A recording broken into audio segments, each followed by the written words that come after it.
Bab 391. Li Su, kau terlalu banyak berpikir. Aku bukan lawanmu sebelumnya, tapi sekarang lebih baik kau berhenti bicara omong kosong. Kalau bukan karena wajah Bibi Li, kau bahkan tidak akan bisa masuk ke pintuku, kata Su sambil tersenyum. Mungkin setelah sekian lama menjadi kakak, Su Xiao tidak lagi sama seperti Su Xiao yang dulu tidak punya emosi. Jika Li Su benar-benar berani bersikap sombong di depan Su Xiao tidak keberatan mengusirnya. Kurasa kau sudah lupa bagaimana aku menindasmu dulu, kata Li Su kepada Su sambil tersenyum. Oh, kenapa kau mau mencobanya? Aku akan bilang padamu bahwa aku akan diperlakukan dengan hormat selama 3 hari. Apa kau pikir aku masih sama seperti dulu? Bukannya aku meremehkanmu, tapi kau benar-benar bukan lawanku, kata Su sambil tersenyum. Xiaor, bagaimana caranya bicara? Maaf, anak muda. Seperti yang kalian tahu, mereka mudah marah. Dan seperti yang kau tahu, Xiaoer di keluarga kita memang pemarah, tapi Xiaoer menganggap Waner seperti adiknya sendiri, jadi dia bicaranya sedikit lebih serius. Ibu Su berkata kepada Bibi Li, aku yang harus disalahkan atas kesalahan Li Su. Seharusnya aku tidak membawanya ke sini tanpa persiapan. Ini semua karena aku tidak memikirkannya dengan matang. Aku tidak menyalahkan Su Xiao. Bibi Li juga ikut bicara saat itu. Namun, kedua pemuda itu sama sekali tidak menunjukkan ekspresi melunak, masih saling memandang. Mereka tampak seperti dua singa yang sedang berebut hak untuk kawin. Tang Waner di satu sisi melihat adiknya bisa membela diri, entah betapa senangnya hatinya, bahkan sudut mulutnya pun tersenyum. Baiklah, ayo kita kembali dulu. Kau bisa makan pelan-pelan. Kemudian Bibi Li menarik Li Su untuk pergi. Namun Li Su tidak rela pergi seperti ini. Lagi pula, Li Su sekarang benar-benar seperti gangster kecil. Menurut Li Su, jika dia pergi, dia akan mengaku kalah. Mengaku kalah di depan gangster kecil yang menganggap wajahnya lebih besar dari apapun adalah ejekan terang-terangan terhadap dirinya sendiri. Hal ini tidak dapat diterima oleh Li Su. Bu, jangan tarik-tarik aku. Aku harus memberi Su Xiao pelajaran hari ini agar dia tahu bahwa aku tidak bisa diabaikan setelah berkeliaran selama beberapa tahun. Li Su berteriak kepada ibunya. Nah, sudah selesai. Jangan dengarkan aku. Apa ibu masih punya ibuku? Bibi Li berteriak kepada Li Su. Bu, bagaimana ibu bisa bicara seperti ini? Jelas-jelas putra ibu yang dipandang rendah. Bahkan jika ibu tidak membantuku, kamu masih bisa berkomentar sarkastis di sini. Ngomong-ngomong, bagaimanapun kamu mengatur hari ini, Su tertawa dan aku tidak bisa melupakannya.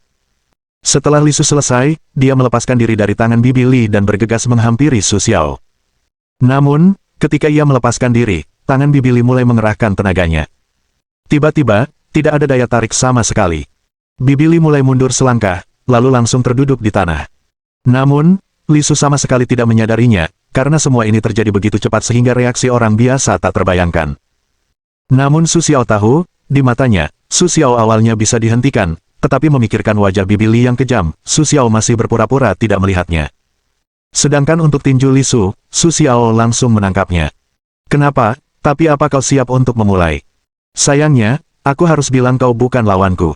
Su Xiao meraih tangan Li Su dan berkata, yah, tidak mungkin. Ucap Li Su, lalu tangan kosong lainnya terjulur. Namun hasilnya tetap sama. Sebelum bertemu Su Xiao, aku sudah ditangkap oleh Su Xiao.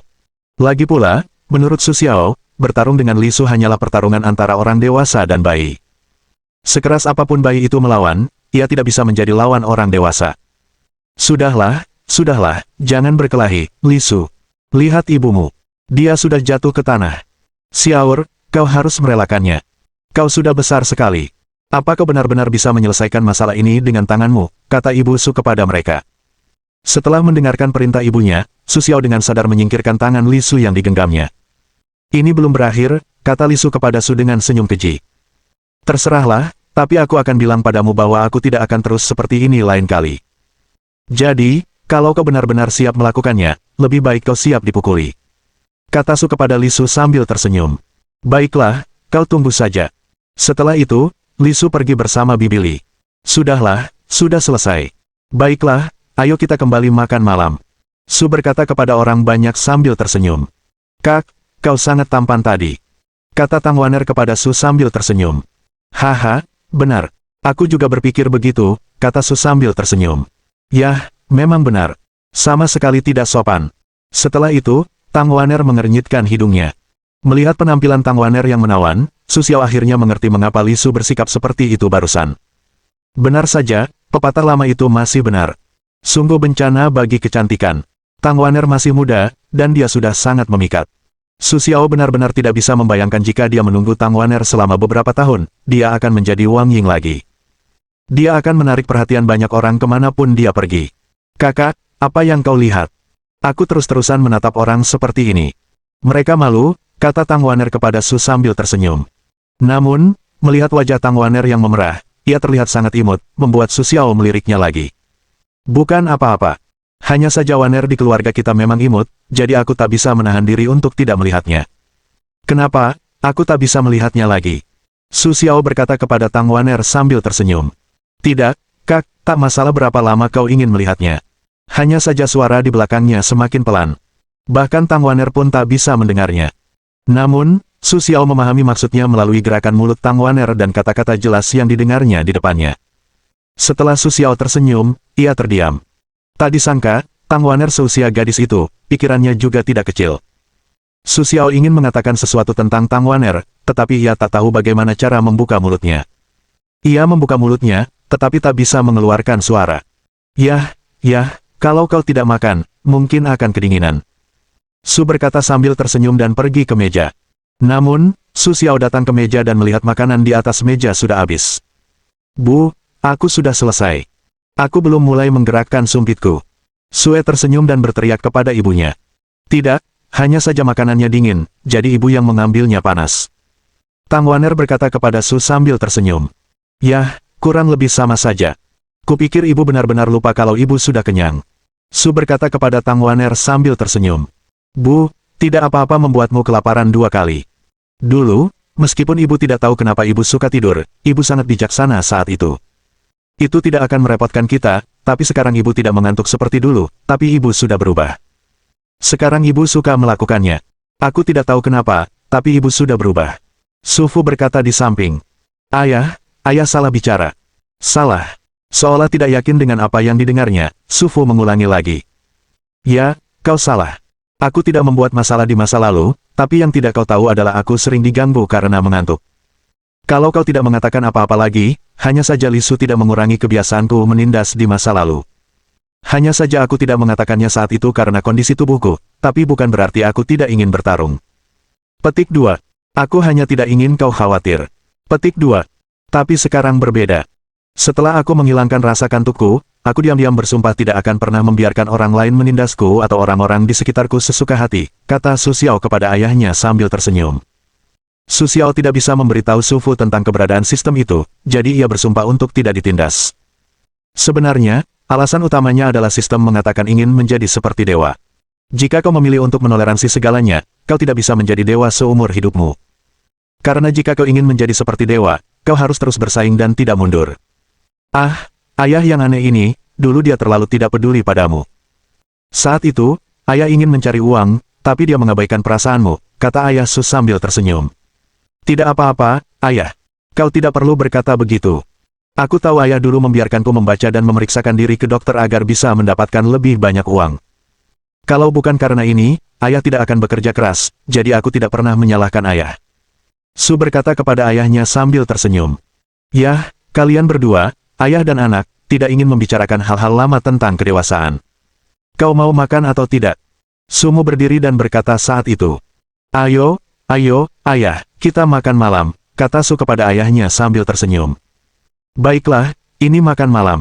Ini makan malam. Su Fu mengucapkan sepatah kata, lalu ayah dan anak itu berjalan menuju meja bersama. Su Xiao ini menyebalkan, kapan dia jadi sekuat ini? Dan dia tidak memberiku muka. Apa kau pikir kau bisa bertarung dengan baik? Aku harus membuatnya menyesal telah menyinggungku hari ini. Apa kau pikir dia tidak bisa bermain dengan baik? Aku ingin melihat berapa banyak yang bisa dia mainkan. Dan Tang Wan'er itu, aku tadinya ingin menikahinya, tapi Su Xiao tidak memberiku muka. Kalau begitu aku akan mencorengnya di depannya. Aku ingin lihat seperti apa Su Xiao, kata Li Su dengan wajah galak. Ketika Li Su pulang bersama ibunya, ia semakin marah dan tak kuasa menahan amarah. Jadi Li Su akan mencari bantuan untuk memberi Su Xiao pelajaran. Bab 392. Namun, Su Xiao tidak tahu apa yang dipikirkan Li Su, tetapi meskipun Su Xiao tahu, dia tidak akan peduli. Lagi pula, bukan berarti Su Xiao meremehkan Li Su, tetapi memang benar bahwa Li Su tidak memiliki kemampuan untuk menyakiti Su Xiao. Setelah Makan malam, Su Xiao duduk di sofa bersama ayah dan ibunya menonton TV. Hanya saja usia TV ini tidak beberapa tahun lebih muda dari Su Xiao, jadi hanya ada beberapa program TV yang dapat diterima. Saya sudah terbiasa dengan hari yang sibuk, dan tiba-tiba membiarkan Su Xiao duduk diam dan menonton wawancara fokus yang membosankan. Su Xiao benar-benar tidak tahan. Tetapi ini adalah permintaan ayah dan ibu Su. Bahkan jika dia tidak senang di hatinya, Su Xiao hanya bisa menanggungnya. Pada saat itu, Tang Waner dan ibu Su mengobrol dengan baik, dan mereka akan tertawa dari waktu ke waktu. Su Xiao diam-diam mendengarkan, seolah-olah sebagian besar cerita adalah tentang kehidupan Su Xiao sebelumnya. Hanya saja Su tertawa bahwa dia benar-benar tidak mengerti apa yang lucu tentang ini. Apa kau tidak tahu kehidupanmu sebelumnya? Kantuk. Kemana kau pergi dan di mana kau tidur? Su Xiao benar-benar tidak mengerti mengapa para wanita di sana begitu mudah tertawa. Tapi karena tidak ada yang bisa dilakukan, Su Xiao akan berbaring di sofa sebentar.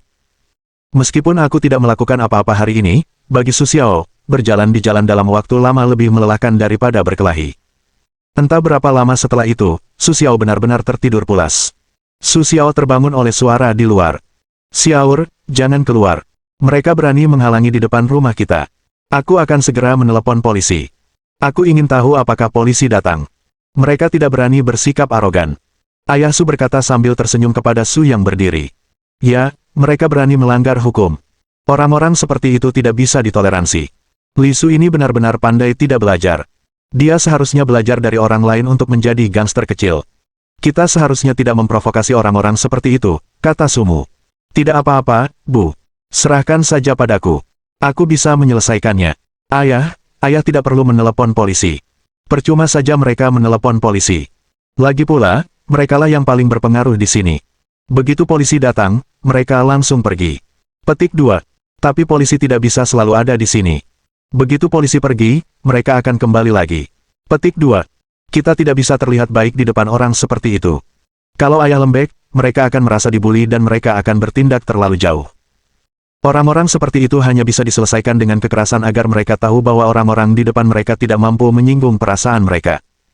Hanya ketika mereka takut dipukuli, mereka tidak berani terus membuat masalah, kata Su kepada ayahnya sambil tersenyum. Tapi dengarkan suara mereka, mereka banyak. Apakah kau sendirian melawan mereka? Kau tahu ayahmu tidak punya kemampuan, dan dia tidak pernah ikut berkelahi. Aku benar-benar takut dia akan menghalangimu. Ayah Su berkata sambil tersenyum. Setelah mendengarkan kata-kata Su Fu, Su Xiaojiao tersenyum. Tidak apa-apa, ayah. Ayah tidak perlu melakukannya. Aku bisa menyelesaikannya sendiri. Ayah hanya perlu di rumah. Su berkata kepada ayahnya sambil tersenyum. Baiklah, kalau tidak apa-apa, ayah akan pergi bersamamu. Berani itu baik. Setelah memikirkannya, Su Fu berkata. Meskipun ayah Su tidak ingin mendapat masalah, dia tetap tidak percaya Su bisa menghadapinya sendirian. Itulah sebabnya dia berkata begitu. Baiklah, kalau begitu, ayah harus berhati-hati dan ingat bahwa ayah tidak perlu membantu saat berkelahi, aku bisa menyelesaikannya sendiri. Su berkata kepada ayahnya sambil tersenyum. Su Xiao tahu jika Su Fu tidak pergi, mereka tidak akan merasa nyaman.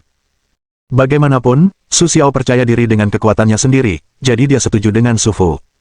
Jangan khawatir, aku tahu. Itu tidak akan menghalangimu.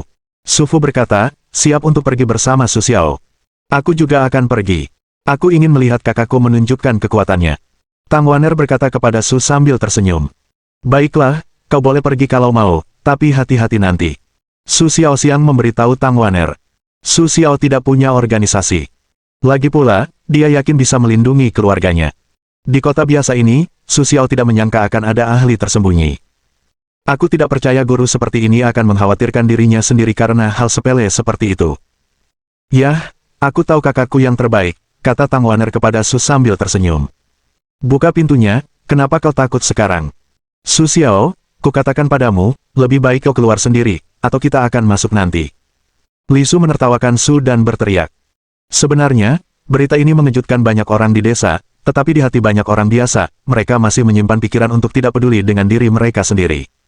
Jadi meskipun ada banyak orang di samping keluarga Su, tidak ada yang berbicara untuk menghentikan mereka. Baiklah, apa namanya? Ketika aku memukulmu tadi, aku berbelas kasih. Sekarang aku berani berteriak di sini. Tidakkah Bibi Li akan keluar? Kukatakan padamu, Li Su, tunggu sebentar. Bahkan jika ibumu keluar untuk memohon, aku akan memukulmu di mana-mana. Su berkata kepada Li Su sambil tersenyum. Pada saat yang sama, Su Xiao berkata bahwa dia mendengarkan Bibi Li. Karena kamu membiarkan putramu mengganggumu, jangan salahkan dirimu sendiri. Sebenarnya, Su Xiao telah menyadari bahwa Bibi Li sedang mengawasi diam-diam, tetapi Bibi Li tidak keluar untuk menghentikannya. Dalam hal ini, Su Xiao tidak berencana untuk bertemu tetangga manapun. Lagi pula, orang tuanya akan pergi dari sini, jadi tidak masalah jika mereka tidak ingin menjadi tetangga seperti itu, pikir Su Xiaoxin. Jangan bicara cepat-cepat. Aku akan memberitahumu bahwa aku baru saja dibutakan olehmu. Sekarang aku di sini untuk mencari muka. Li Su berkata kepada Su sambil tersenyum. Namun baru saja selesai, dia melihat sosok cantik di belakang Su Xiao. Bos, lihat gadis itu. Aku baru saja mengatakan bahwa dia akan memberikannya kepada bos. Itu hanya karena Su Xiao tidak setuju, karena aku bertengkar dengannya tentang hal itu. Hanya saja aku bukan lawannya, jadi aku mempermalukanmu, kata Li Su kepada pria botak di sampingnya, menunjuk Tang Waner. Oh, ya, memang. Aku belum pernah melihat gadis seperti itu di kota kecil kita. Kau sangat teliti, kau bisa menemukan gadis seperti itu, yakinlah aku akan membalaskan dendammu. Dan aku berjanji, saat aku lelah bermain-main, gadis ini akan menjadi milikmu. Kata si botak kepada Li Su. Jangan bilang bagus, si botak ini benar-benar marah, Su tersenyum. Konon seekor naga memiliki sisik yang bisa membuatnya mati. Bagi Su Xiao, kerabatnya adalah sisiknya yang memberontak. Si botak berani mengatakan itu. Su Xiao sudah menjatuhkan hukuman mati di dalam hatinya. Meskipun sekarang ada banyak orang, Su Xiao tidak berani main-main, tetapi hukuman mati bisa dibebaskan sementara, tetapi dosa yang hidup terus berjalan. Aku melihat Su Xiao tiba-tiba bergerak, jika tidak ada reaksi, Su Xiao akan mengambil langkah pertama. Tidak ada yang memikirkan hasil seperti itu. Semua orang mengira Su Xiao hanya bisa bertahan secara pasif sendirian, tetapi tidak ada yang mengira Su Xiao akan memulai lebih dulu. Sebuah pukulan langsung mengenai perut si botak, tetapi Su Xiao mengendalikannya dengan sangat baik. Pukulan ini tidak akan membunuh orang. Namun, tidak mudah bagi orang biasa untuk menerima pukulan ini. Benar saja, saat ini, si botak tidak lagi berdiri, dan langsung dihempaskan oleh Su Xiao, bahkan muntahan itu pun ludes dalam semalam. Hanya dengan satu pukulan, para gangster kecil di sekitar tidak berani bergerak. Bagaimanapun, mereka hanyalah gangster. Tidak masalah bagi mereka untuk berkelahi dan menindas orang biasa di waktu biasa. Pukulan Su Xiao dapat langsung membunuh orang. Mereka masih ketakutan. Bangun, bangun, bunuh dia, bunuh aku. Si botak muntah setelah sekian lama, akhirnya melambat dan berteriak ke arah tangannya sendiri. Setelah mendengar kata-kata si botak, meskipun kami masih sedikit takut, biasanya efek sampingnya tetap ada. Mereka tetap mengeluarkan pipa baja yang telah disiapkan satu persatu dan bergegas menghampiri Su Xiao. Xiao Xiao, hati-hati, teriak ayah Su kepada Su Xiao.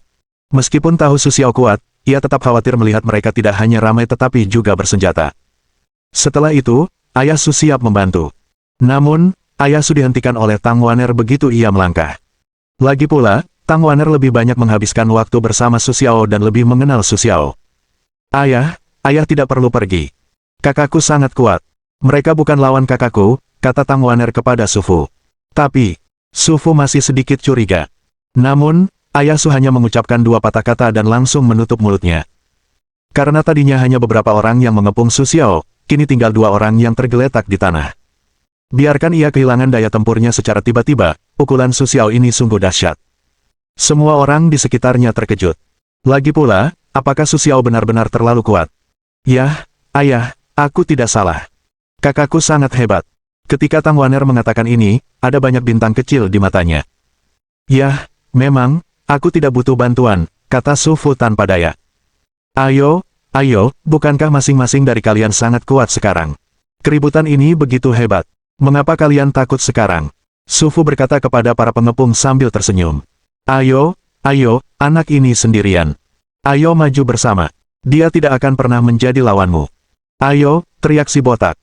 Dengan bantuan Li Su, si botak telah berdiri, tetapi dia tidak menyangka Su Xiao akan sekuat itu. Begitu cepat aku membiarkan saudara-saudaraku tergeletak di tanah terluka. Tidak hanya si botak, tetapi Li Su juga terkejut. Awalnya, Li Su merasa bahwa ia diserang oleh Su Xiao dan akan menyerahkannya ke tangan Su Xiao.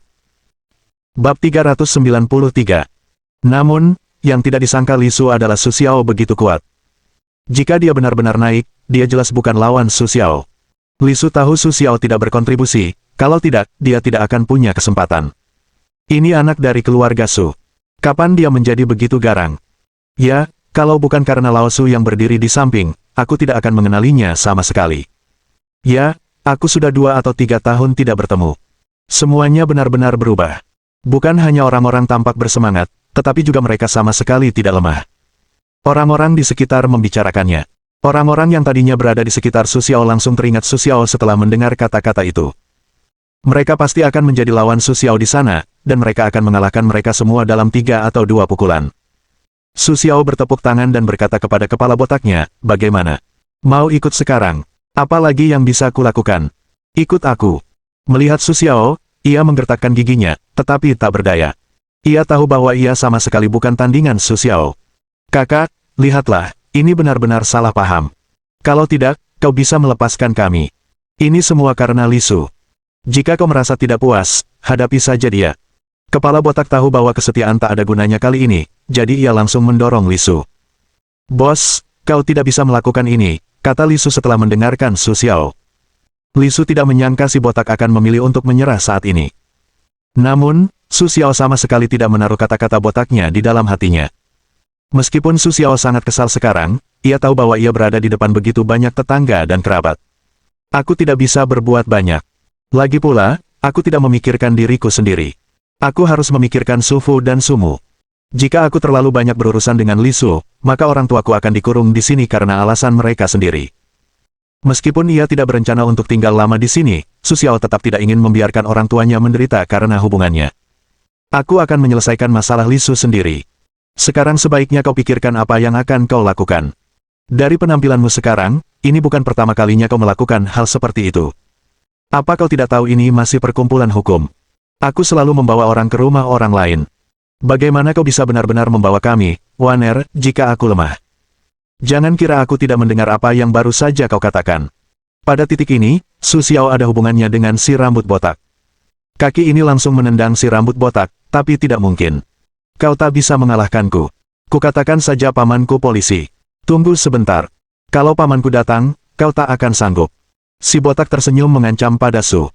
Oh, aku tak tahu beraninya kau datang ke sini. Ada yang menutupinya.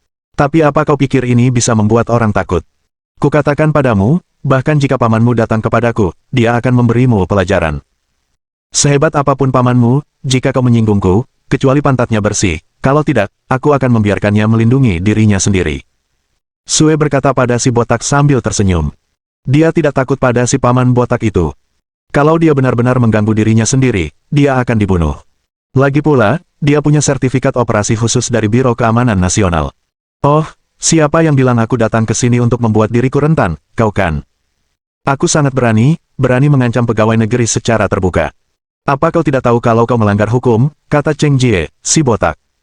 Cheng Jie juga baru saja menerima kabar bahwa keponakannya yang frustrasi dipukuli, jadi dia datang ke sini terburu-buru. Awalnya, karena suatu alasan, Cheng Jie kebetulan ada di sekitar sini, jadi dia bisa mengemudi seperti ini dan datang ke sini. Setelah aku datang ke sini, aku baru saja mendengar kata-kata Su Xiao. Lumayan. Mendengar kata-kata Cheng Jie, aku hanya merasa sangat marah. Setelah bertahun-tahun, aku benar-benar belum pernah melihat orang sombong seperti itu. Beraninya aku berkata begitu. Apa kau tidak tahu kalau aku orang yang kuat di kota ini? Oh, aku salah lagi. Pria ini datang ke rumahku dengan seseorang untuk menghalangiku. Kenapa aku tidak bisa memberinya pelajaran? Dia mengungkit-ungkit namamu untuk mengancamku, bukankah itu karena kau mendukungnya? Kau baru saja bilang sebagai pegawai negeri, kau akan membuat gangster kecil ini kacau balau.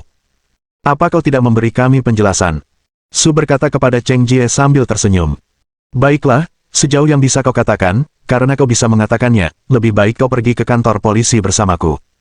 Aku ingin melihat apakah kamu bisa setegas sekarang setelah masuk ke biro, kata Cheng Jie kepada Su sambil tersenyum. Setelah itu, dua polisi yang datang bersama Cheng Jie siap membawa Su Xiao pergi. Jangan sentuh anakku. Sumu memanggil saat itu. Bu, tidak apa-apa. Jangan takut.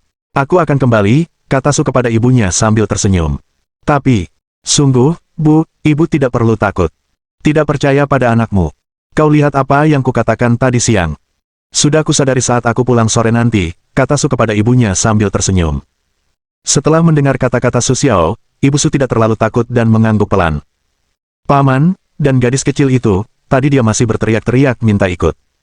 Aku curiga mereka satu kelompok, pasti ada masalah, tangkap dia juga.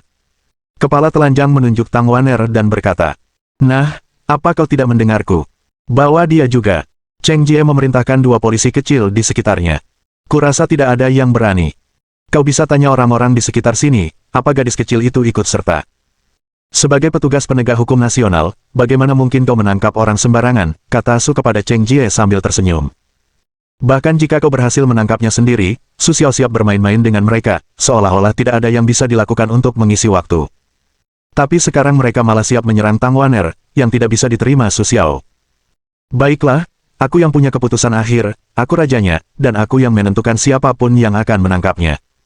Karena kau ingin orang-orang di sekitarmu ikut bicara, aku yang akan bertanya. Mari kita bicarakan apakah gadis kecil itu ikut serta atau tidak. Kita semua harus memikirkannya." Cheng Jie berkata kepada orang-orang di sekitarnya. Setelah mendengarkan kata-kata Cheng Jie, orang-orang di sekitar yang awalnya ingin mengatakan dua kata keadilan hanya bisa menutup mulut mereka satu persatu. Lagi pula, mereka tahu bahwa Cheng Jie tidak bisa diprovokasi oleh dirinya sendiri. Dalam hal ini, mereka hanya bisa memilih untuk diam. Begini, mereka tidak mengatakan itu karena mereka memilih untuk diam, artinya, ada yang salah dengan gadis kecil itu. Sekarang aku akan membawanya kembali untuk diadili. Apakah ada masalah? Cheng Jie berkata kepada Su Xiao sambil tersenyum. Melihat tindakan orang-orang di sekitar ini, Su Xiao tak kuasa menahan diri untuk menggelengkan kepala. Inilah yang disebut tetangga dan kerabat. Satu persatu, mereka bahkan tidak punya keberanian untuk mengatakan sepatah kata pun yang adil. Dapat dikatakan bahwa saat ini, Su Xiao benar-benar kecewa dengan semua orang.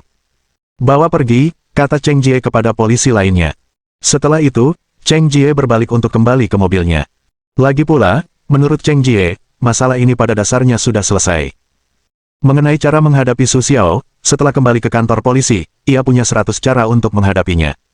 "Aku lihat siapa yang berani." Melihat Su Xiao dengan ringan mengerahkan kekuatannya, borgol di tangan Su Xiao yang seharusnya masih berbunyi, tetapi putus. Kau. Su tersenyum di samping polisi kecil itu, terkejut. Seberapa kuatkah kekuatan yang dimiliki sebuah pasukan untuk mematahkan borgol? Tak hanya para petugas polisi, tetapi juga orang-orang yang melihat sekeliling terkejut. Tak seorang pun menyangka akan terjadi kejadian sedramatis ini. Aksi ini mengejutkan Cheng Jie yang sudah bersiap untuk pergi. Melihat Su Xiao melepaskan borgolnya, Cheng Jie juga terkejut. "Kau, beraninya kau menangkap. Kau penjahat. Aku berhak membunuhmu langsung. Tunggu saja. Kau sudah mati," kata Cheng Jie kepada Su sambil tersenyum. "Oh, benarkah? Akan kulihat apakah kau punya kemampuan itu." Su berkata kepada Cheng Jie sambil tersenyum. Karena ia telah memutuskan untuk tidak menyembunyikannya, Su Xiao tidak berniat menyimpannya. "Karena kau ingin bermain, bersenang-senanglah." Lagi pula, Su Xiao masih memiliki informasi kontak kepala kantor polisi kota H. "Ini masalah besar. Aku akan meneleponnya sendiri. Kau sudah mati. Kau sama sekali tidak peduli dengan hukum." Setelah itu, Cheng Jie menelepon. Lagi pula, bagi Cheng Jie, seorang polisi kecil di kota ini, ia tidak memenuhi syarat untuk memiliki senjata. Jadi, kata-kata Cheng Jie barusan hanyalah ancaman bagi Su Xiao. Mustahil baginya untuk benar-benar mengeluarkan senjatanya. Tapi sekarang dia sudah melaporkan masalah ini. Selama orang-orang yang menunggu sebentar datang, mereka akan datang membawa senjata. Lagi pula, jika borgol polisi rusak, mereka harus menjelaskan alasannya. Jika dia tidak bisa membawa Su Xiao kembali, dialah satu-satunya yang akan membawanya. Ini tidak bisa diterima oleh kantor polisi. Polisi kecil seperti dia. "Haha, kau tidak masuk hitungan. Sebaiknya kau pikirkan apakah kau bisa mempertahankan posisimu," kata Su Xiao kepada Cheng Jie sambil tersenyum. Setelah itu, Su Xiao mengabaikan Cheng Jie dan mengeluarkan ponselnya untuk menelepon. "Aku tidak mengatakan apa-apa, aku hanya mengatakan di mana aku berada." Namun demikian, Su Xiao yakin orang itu dapat menyelesaikan masalah dengan baik. "Baiklah, kau tunggu saja. Aku akan lihat siapa yang bisa menahanmu," teriak Cheng Jie kepada Su sambil tersenyum. "Kak, apakah ini benar-benar akan baik-baik saja, atau kita akan baik-baik saja?" Tang Waner tidak menyangka situasinya akan berkembang sampai batas tertentu. "Tidak apa-apa. Kapan aku menipumu? Aku yakin aku akan baik-baik saja," Su berkata pada Tang Waner sambil tersenyum. Bab 394. Tunggu. Cheng Jie sama sekali tidak mendengar kata-kata Su Xiao. Menurut Cheng Jie, nasib Su Xiao sudah ditentukan saat ia baru saja melawan. Benar saja, setelah menunggu lebih dari 10 menit, 2 mobil polisi tiba. Melihat kedatangan mobil polisi, Cheng Jie tersenyum. Ia seolah melihat Su Xiao disiksa sendiri setelah tertangkap. Yang Ju, kenapa kau datang sendiri ke sini? Serahkan saja urusan sepele ini pada orang lain.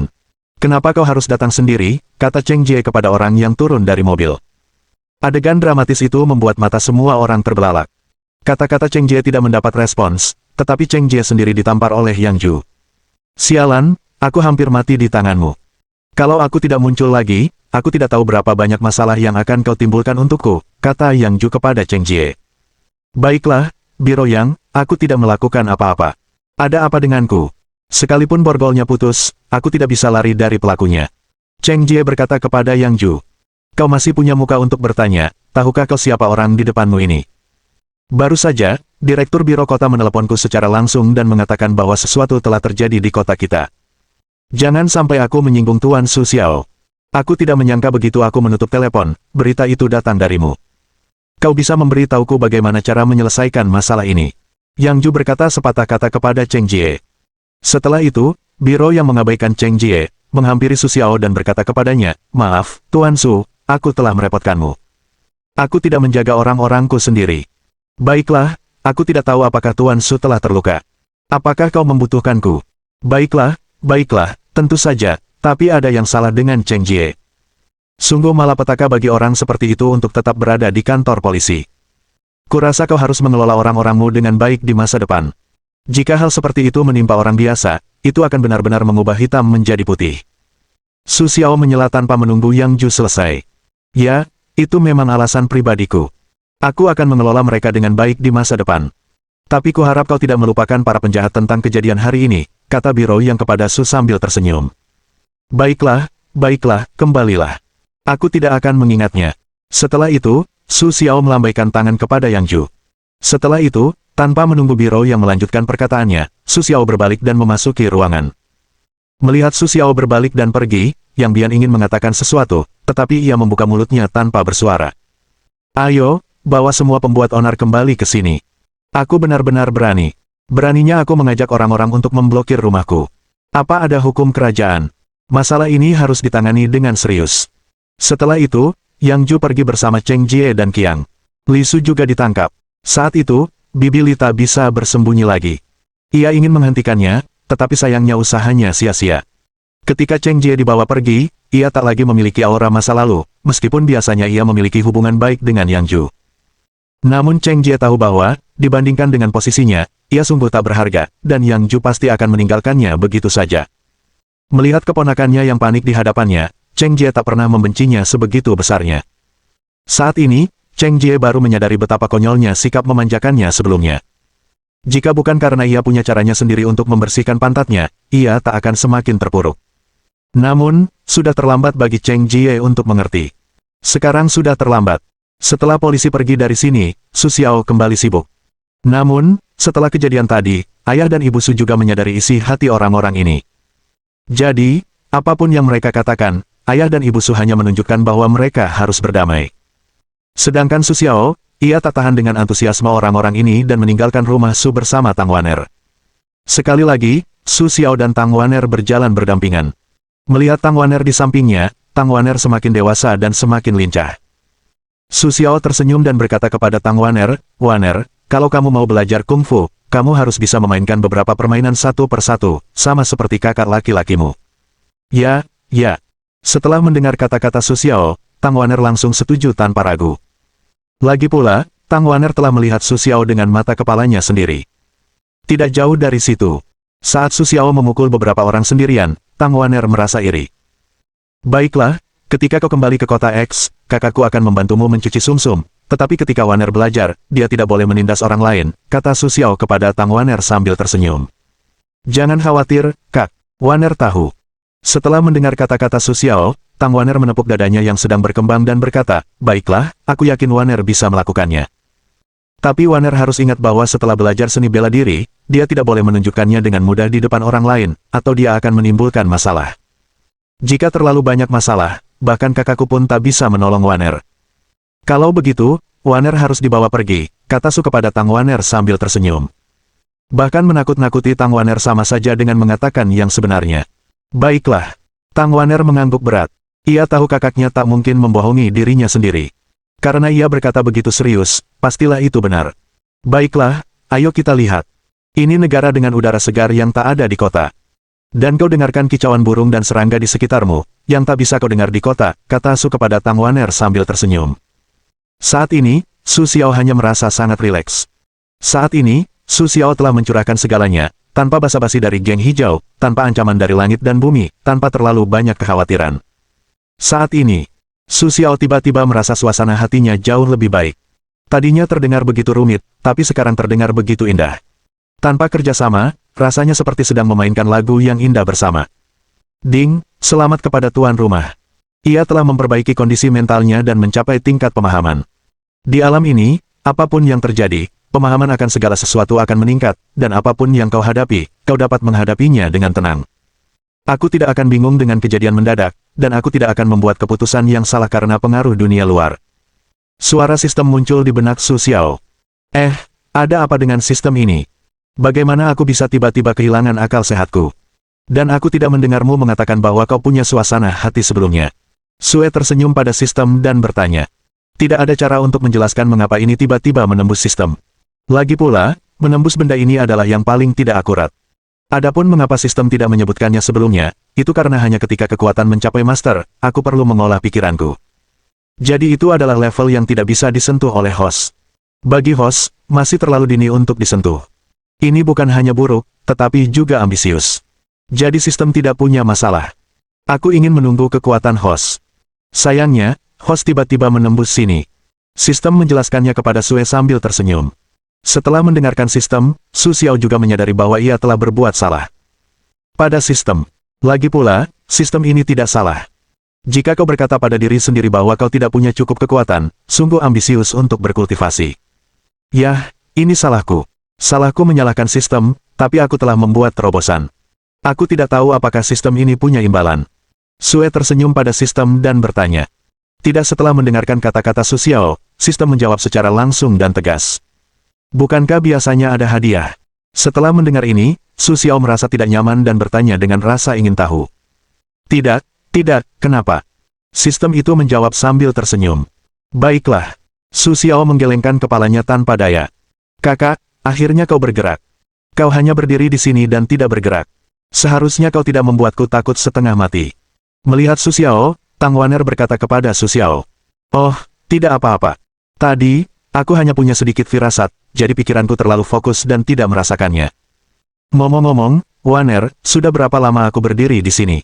Su Xiao bertanya kepada Tang Waner sambil tersenyum. Hampir 10 menit, kau tidak tahu, kau tiba-tiba tidak bergerak, seharusnya kau tidak bergerak, aku sangat takut setengah mati. Wajah Tang Waner jelas sedikit ketakutan. Sebenarnya, bukan hanya Tang Waner, tetapi juga wajah Su Xiao. Sistem, tidak bisakah aku menghentikan pencerahan mendadak ini? Betapa berbahayanya jika aku tiba-tiba tersadar saat sedang bertarung atau menyeberang jalan. Wawasan mendadak ini mengerikan. Sue tersenyum pada sistem dan bertanya.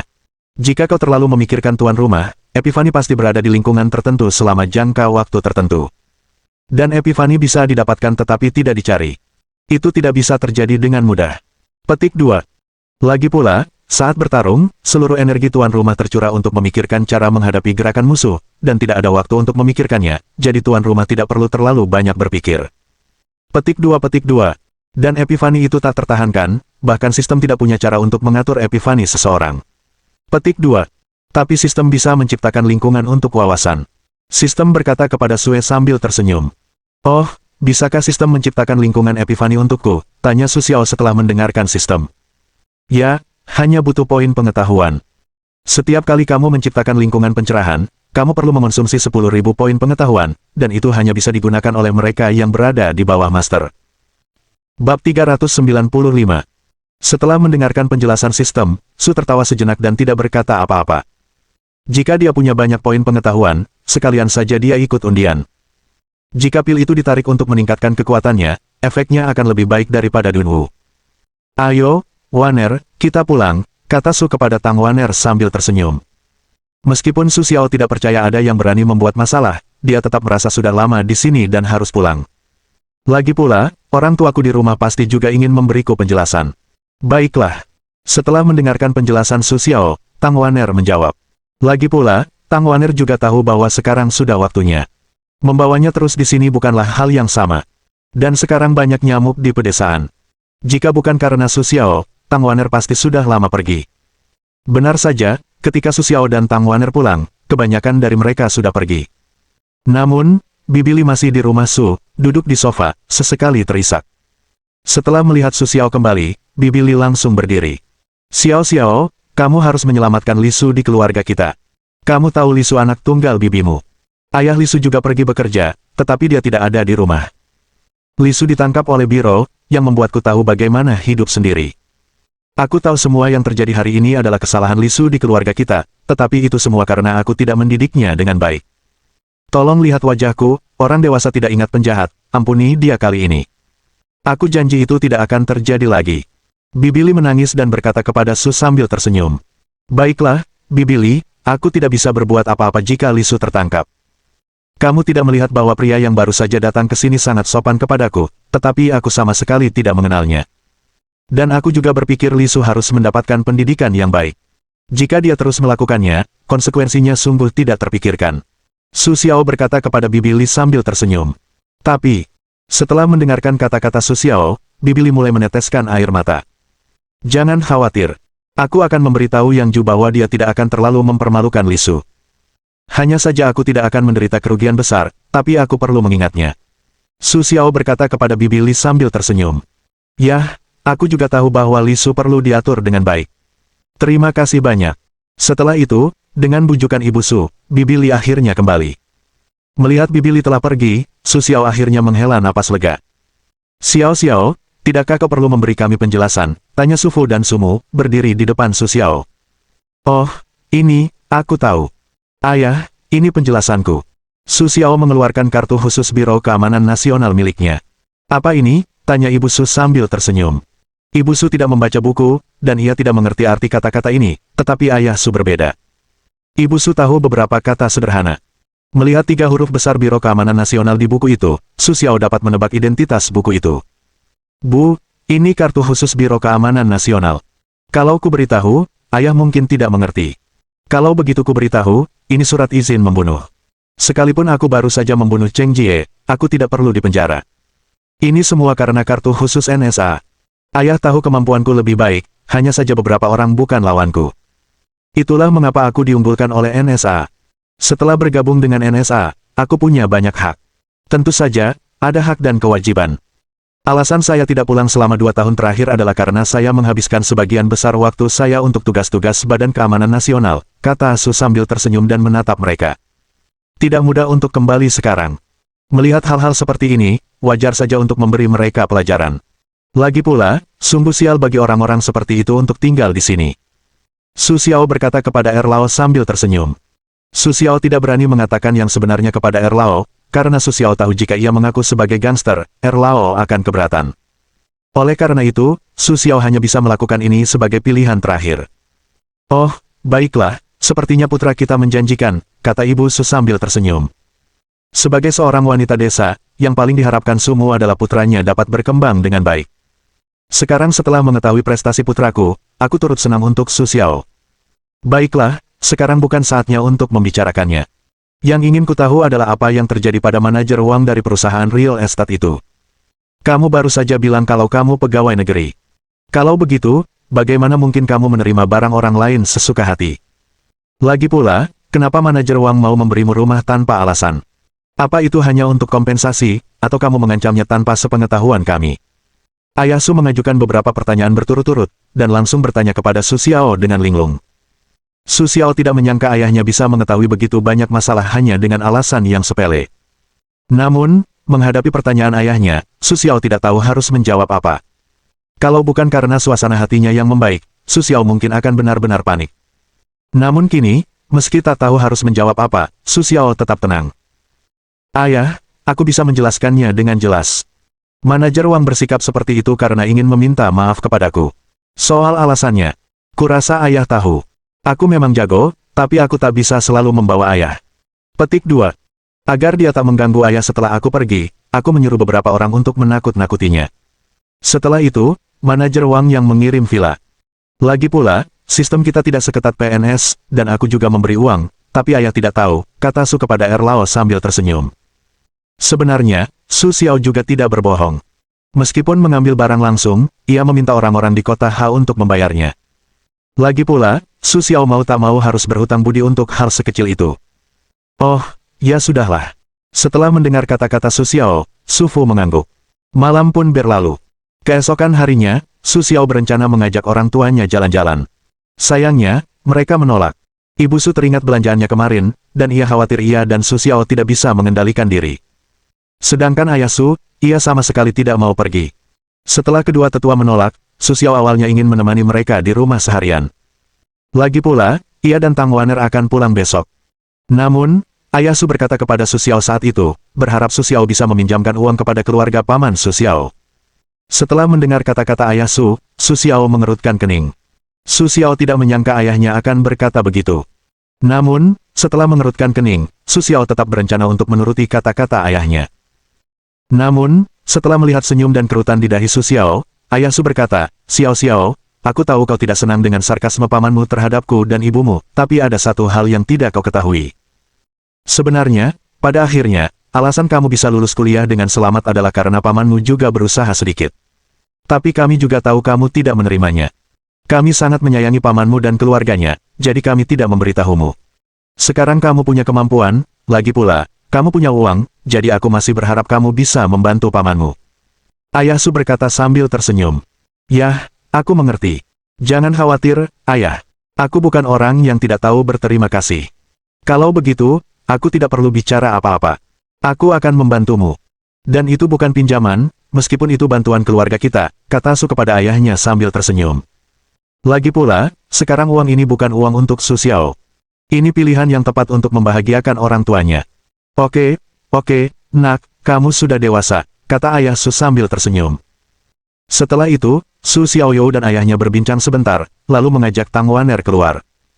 Su Xiao kini memiliki kartu di bank dan mencairkan 500.000 yuan. Setelah itu, Su Xiaocai pergi ke rumah pamannya. Namun, ketika Su Xiao memegang kartu itu, ia merasa tersanjung oleh staf bank. Lagi pula, melihat Su Xiao dengan santai mengeluarkan kartu adalah kartu emas atau kartu hitam, sungguh aneh. Namun, tongkat itu baru saja ditemukan oleh Tang Wan'er, yang memelototi tongkat itu seperti singa betina yang menjaga anak-anak. Melihat Tang Wan'er yang begitu cantik dan rupawan di samping Su Xiao, pria itu tahu bahwa ia tidak punya peluang sama sekali, jadi ia harus menyerah. Namun, mata staf yang melihat senyum Su Xiao masih berbinar. Lagi pula, di kota sekecil ini, sangat jarang melihat seseorang dengan kartu emas dan kartu hitam. Biasanya, bahkan jika ada pelanggan seperti itu, ada orang yang bertanggung jawab khusus untuk mereka, dan mereka tidak punya kesempatan sama sekali. Namun pada akhirnya, ia diganggu oleh Tang Wan'er. Tang Wan'er menatap mata staf dan langsung meminta Su Xiao untuk menunggunya bertarung secara langsung. Melihat Tang Wan'er bertarung secara langsung, staf itu pun tak kuasa menahan diri untuk segera membantu Su Xiao. Kakak, apa kau merasa begitu keren barusan? Kukatakan padamu, wanita seperti itu barusan hanya untuk uangmu, dan kau lihat dia tidak cantik. Jangan bilang kita bisa dibandingkan dengan Wang Yingji. Bahkan jika itu aku akan meninggalkannya beberapa blok saja. Jika kau tergoda oleh orang seperti itu, aku harus memberitahu Wang Yingji. Tang Wan'er berkata kepada Su sambil tersenyum. Bagaimana menurutmu? Apa yang kau tahu saat muda? Jangan bicara omong kosong. Apa kau pikir aku hanya memperhatikannya? Su berkata sambil tersenyum, menyentuh kepala Tang Wan'er. Bab 396. Oh, jangan sentuh kepalaku. Aku sudah mengatakannya beberapa kali. Kenapa kau tidak ingat, kata Tang Wan'er sambil menggelengkan kepalanya. Yah, kakakku salah. Aku akan memperhatikannya lain kali. Su Xiao berkata sambil tersenyum. Sebenarnya, menyentuh kepala Tang Wan'er memang tindakan yang tidak disengaja, tetapi bahkan Su Xiao tidak menyangka bagaimana dia bisa melakukan tindakan yang tidak disengaja seperti itu. Aku berkendara ke rumah pamanku dan mengetuk pintu. Ternyata Jiangsu dan Zhejiang yang membuka pintu. Oh, bukankah itu Su Xiao? Kenapa kau punya waktu untuk datang ke sini hari ini? Bukankah kau punya uang sekarang dan meremehkan kerabat miskin seperti kami? Su Ze berkata kepada Su sambil tersenyum. Bagaimana kau bisa bicara begitu buruk? Kami di sini bukan untukmu, Bibi. Su Xiao belum berbicara. Tang Wan'er berbicara lebih dulu. Bibi, sayang sekali kita tidak punya bibi yang kau sebut di sini. Jangan kira kau bisa menggonggong sembarangan hanya karena mengenali kerabatmu. Kakak macam apa, adik macam apa, kata Su Ze kepada Tang Wan'er. Sebenarnya, selama kau membenci Su Xiao atas segala hal yang ada di hati Su Ze, orang yang dulunya lebih rendah darinya ini kini 10.000 kali lebih alami dan bebas daripada dirinya sendiri. Bagi orang-orang yang berhati-hati seperti Jiangsu dan Zhejiang, hal seperti itu sama sekali tidak dapat diterima, jadi mereka mencibir Su Xiao. Apa maksudmu, Jiangsu dan Zhejiang? Kukatakan padamu, aku memanggilmu sepupuku karena aku tidak ingin mengganggu hubungan antara ayahku dan pamanku. Su berkata kepada Su Ze sambil tersenyum. Oh, ya sudahlah, kau tidak perlu memanggilku. Aku tidak ingin pria yang kau panggil kakak. Su Ze berkata kepada Su sambil tersenyum. Angkat teleponnya, meskipun Su Xiao sudah menduga bahwa ia mungkin tidak akan datang sendiri, tetapi tiba-tiba Su Ze mendengar kata-kata itu, Su Xiao masih sedikit tidak percaya. Apa yang kau katakan? Tanya Su Ze dengan tenang sambil tersenyum. Su Xiao ingin tahu sesuatu tentang masa lalu melalui Jiangsu dan Zhejiang, jadi ia terus bertanya. Katakan apa yang tidak kau ketahui. Oh ya, kau benar-benar tidak tahu. Saat kau baru saja dijemput, kau seperti orang bodoh yang tidak tahu apa-apa, bahkan namamu dan asalmu. Aku tidak tahu apa yang dipikirkan orang tuamu. Mereka rela menganggapmu sebagai pria yang tidak ingat apa-apa dan suka tidur sepanjang hari. Bahkan ayahku dan bujukan mereka, ayahmu dan mereka bertengkar dengan kami. Keluarga kami memiliki hubungan yang baik sebelumnya, dan ayah serta ibumu sangat menyayangiku. Kalau bukan karena penampilanmu, aku pasti anak tunggal di keluarga kita. Tapi kau, yang tidak tahu asal-usulmu, telah merampas kasih sayang pamanku kepadaku. Katakan kenapa, kata Su Ze sambil tersenyum. Setelah mendengarkan kata-kata Su Ze, Su tertawa dan mengerti. Pantas saja ia tidak senang ketika Su Ze melihatnya sebelumnya. Ternyata memang tidak ada alasan. Ini untukmu. Ambillah. Setelah itu, Su Xiao menyerahkan kartu itu kepada Su Ze. Setelah itu, Su Xiao berbalik dan pergi. Ia mengambilnya. Setelah mendapat jawaban, Su Xiao merasa sangat lega. Namun, Ibu Su, yang telah tinggal bersamanya selama lebih dari 10 tahun, bukanlah orang tuanya sendiri.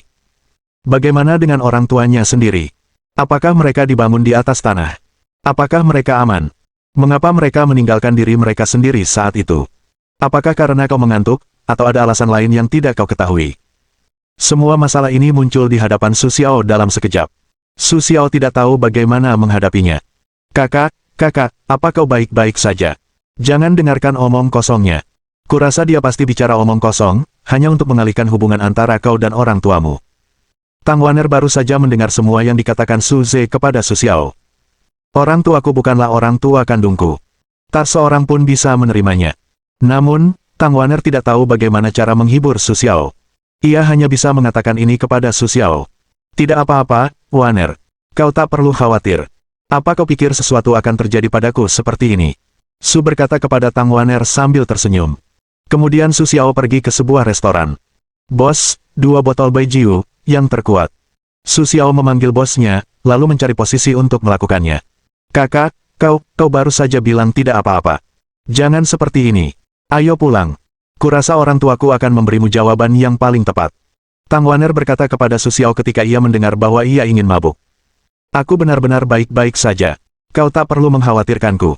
Tinggalkan aku sendiri. Su Xiao menggelengkan kepalanya dan berkata kepada Tang Wan'er. Sebenarnya, terakhir kali aku kembali, Su Xiao sudah curiga, tetapi Su Xiao tidak punya jawaban. Kali ini, kata-kata Jiangsu dan Zhejiang justru membantunya mendapatkan jawaban. Wajar jika Su Xiao ingin berterima kasih kepada Jiangsu dan Zhejiang. Hanya saja Su Xiao benar-benar tidak berpikiran seperti itu sekarang. Meskipun suasana hatinya telah membaik, Su Xiao masih enggan mempercayai hal-hal seperti itu. Kakak, kau ingin minum, kan? Baiklah, aku akan minum denganmu. Melihat bujukannya tampaknya tidak berhasil, Tang Wan'er hanya bisa tersenyum pada Su dan berkata, aku akan menemanimu. Petik 2 titik. Tidak, bagiku, sedikit baijiu bukanlah yang kau butuhkan. Ku bilang, tenanglah. Su tersenyum pada Tang Wan'er dan berkata tanpa daya. Anggur Anda, Tuan. Saat itu, pelayan datang kepada Su Xiao dengan 2 botol anggur. Melihat wajah tampan Su Xiao dengan sedikit kesedihan, dan wanita cantik yang duduk di sebelah Tang Wan'er, pelayan itu tak kuasa menahan senyum. Kenapa? Apakah Anda Su Xiao? Sama saja, hasilnya akan berbeda. Maaf, apakah Anda? Su Xiao menatap gadis cantik di depannya dan bertanya. Meskipun orang-orang di depanku mungkin tidak sebaik Wang Ying dan Tang Wan'er, mereka juga orang-orang hebat di kota sekecil ini. Namun dalam ingatan Su Xiao, sepertinya tidak ada orang seperti itu. Ini aku Jiang Wei. Apa kau tidak ingat aku, orang yang dulu tinggal di sebelah rumahmu lalu pindah, kata Jiang Wei kepada Su sambil tersenyum. Aku agak terkesan, tapi aku tidak terlalu terkesan. Kau tahu, dulu aku suka tidur, jadi aku tidak ingat banyak hal dengan jelas. Su berkata kepada Jiang Wei sambil tersenyum malu. Su Xiao tidak menyangka akan bertemu kenalannya di sini. Tapi sekarang Su Xiao benar-benar tidak ingin mengenang masa lalu. Aku tahu itu. Tergantung bagaimana penampilanmu sekarang. Masalahmu yang mana yang seharusnya sudah sembuh? Jiang Wei menatap Su dan berkata sambil tersenyum. Yah, aku lebih baik dari itu, tapi ingatanku seringkali samar. Terutama sebelum usia 12 tahun, aku bahkan tidak ingat apapun tentang sekolah dasar. Kita bertetangga. Bisakah kau ceritakan sedikit tentang sekolah dasarku? Su berkata kepada Jiang Wei sambil tersenyum. Yah, aku sudah lama tidak mengingatnya. Setelah mendengarkan kata-kata Su Xiao, Jiang Wei berkata dengan nada curiga. Yah, begitulah. Ngomong-ngomong, bagaimana kau bisa bekerja di sini? Sue melihat bar ini sambil tersenyum dan berkata bahwa itu bukan restoran besar. Yah, terutama karena restoran ini milik keluarga kami. Aku akan membantumu saat aku senggang, kata Jiang Wei kepada Su sambil tersenyum. Wei Wei sedang apa? Ini mejanya. Tepat saat Jiang Wei selesai berbicara, sebuah suara terdengar dari dapur. Kita sampai. Jiang Wei menjawab ke arah itu, lalu berkata kepada Su sambil tersenyum. Maaf, aku akan sibuk dulu. Mari kita mengobrol baik-baik nanti kalau ada kesempatan. Setelah Jiang Wei mengucapkan sepatah kata, Lily pergi. Melihat Jiang Wei yang pergi, Su Xiao menggelengkan kepalanya. Mendengar kata-kata Jiang Wei tadi, Su Xiao merasa lebih tenang dan membenarkan perkataan Su Ze. Teringat apa yang baru saja dikatakan Jiang Su dan Zhejiang, Su Xiao mengambil gelas di atas meja dan menyesapnya. Tepat ketika Sue mengerutkan kening sambil tersenyum dan mencoba mengingat kembali masa lalunya, tiba-tiba ia mendengar suara batuk dari kejauhan. Su Xiao mendongak, tetapi Tang Waner tercekat. Oh, kenapa kau begitu ceroboh? Aku sudah bilang aku baik-baik saja. Kau tidak perlu berhati-hati. Lihat saja nanti kalau kau berani minum lagi. Sekarang kau tahu itu salah. Tidak semua orang bisa meminumnya, kata Su Xiao kepada Tang Waner sambil tersenyum. Baiklah, aku tidak akan minum lagi lain kali. Rasanya sangat sesak. Aku tidak merasakan apa-apa selain sesak. Hanya melihat adikku, kau minum setengahnya sekaligus. Kupikir sama saja seperti biasanya. Setelah itu, Tang Waner terbatuk 2 kali. Oke, tidak apa-apa, kata Su Xiao kepada Tang Waner sambil tersenyum. Setelah itu, Su Xiao menepuk selimut Tang Waner, dan kemudian ki sejati memasuki tubuh Tang Waner. Benar saja, dengan masuknya ki asli Su Xiao, Tang Waner tidak batuk lagi. Seluruh tubuhnya kembali normal. Saudaraku, apa ini? Aku merasakan ada arus hangat yang mengalir di sekujur tubuhku, lalu rasa tidak nyamanku langsung hilang. Dan sekarang aku merasa jiwaku sangat baik. Tang Waner berkata kepada Su sambil tersenyum. Bukan apa-apa. Ini hanya tipuan kecil. Kau akan tahu nanti. Su Xiao tidak menjelaskan. Ada begitu banyak orang di sini. Menurut Tang Waner yang terkejut, Su Xiao takut menimbulkan masalah. Baiklah. Kalau kau tidak mengatakannya, jangan katakan. Lagi pula, aku yakin saudaraku tidak akan menyakitiku. Tang Waner menatap Su Xiao dan tidak ingin mengatakannya, jadi dia tidak melanjutkan bertanya. Saudaraku, anggurnya sangat buruk. Sebaiknya kita tidak meminumnya. Kalau tidak berhasil, kurasa sebaiknya kita kembali dan bertanya pada orang tua kita. Tang Waner awalnya merasa bahwa dengan orang tuanya, ia bisa merasakan kembali kasih sayang orang tuanya. Tapi yang tak kusangka, aku sudah 2 hari tidak bahagia, dan adikku mengalami hal seperti ini lagi. Bab 397. Ya, aku harus kembali dan bertanya kepada orang tuaku. Lagi pula, mereka telah membesarkan diri mereka sendiri selama bertahun-tahun. Jika bukan karena mereka, Su Xiao yakin dia mungkin tidak akan ada lagi dan tidak tahu di mana dia akan mati kelaparan. Jadi, meskipun tetua kedua itu bukan orang tuanya sendiri, Su Xiao akan membalas budi mereka atas pengasuhan mereka. Sehari adalah ayah, seumur hidup adalah ayah. Ya, Waner, apa yang kau katakan tidak salah. Aku benar-benar berpikir kau harus memanfaatkan anggur untuk menghilangkan kekhawatiranmu. Itu sama sekali tidak berarti apa-apa. Ayo, kita kembali, kata Su kepada Tang Waner sambil tersenyum.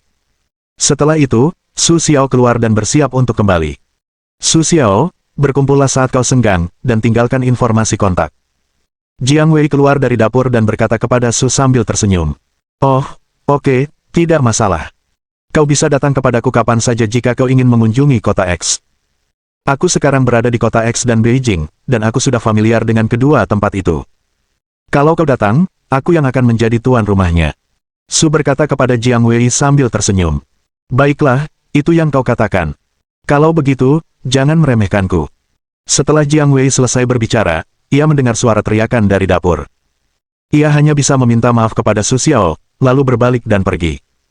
Melihat Jiang Wei berbalik untuk pergi, Su Xiao pun ikut pergi. Dengan mesin Maeba menyala kembali, Su Xiao pun melaju pulang. Sekali lagi, kembali ke tempat yang familiar ini, Su Xiao tak lagi bisa merasakan perasaan seperti apa sebelumnya.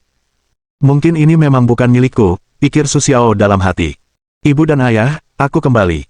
Penampilan Su Xiao setelah memasuki pintu sama seperti biasanya. Kembalilah. Kenapa kau pulang sepagi ini dan berkeliaran di kota? Kalau tidak bisa, ajak Waner ke kota. Lagi pula, Waner tidak bisa datang ke sini dengan mudah. Sudah sepantasnya aku mengajaknya bersenang-senang. Ayah Su berkata sambil tersenyum. Ya, ayah benar, tapi aku kembali karena ada urusan. Ibu dan ayah, aku punya sesuatu untuk ditanyakan. Kuharap kalian bisa mengatakan yang sebenarnya, kata Su sambil tersenyum.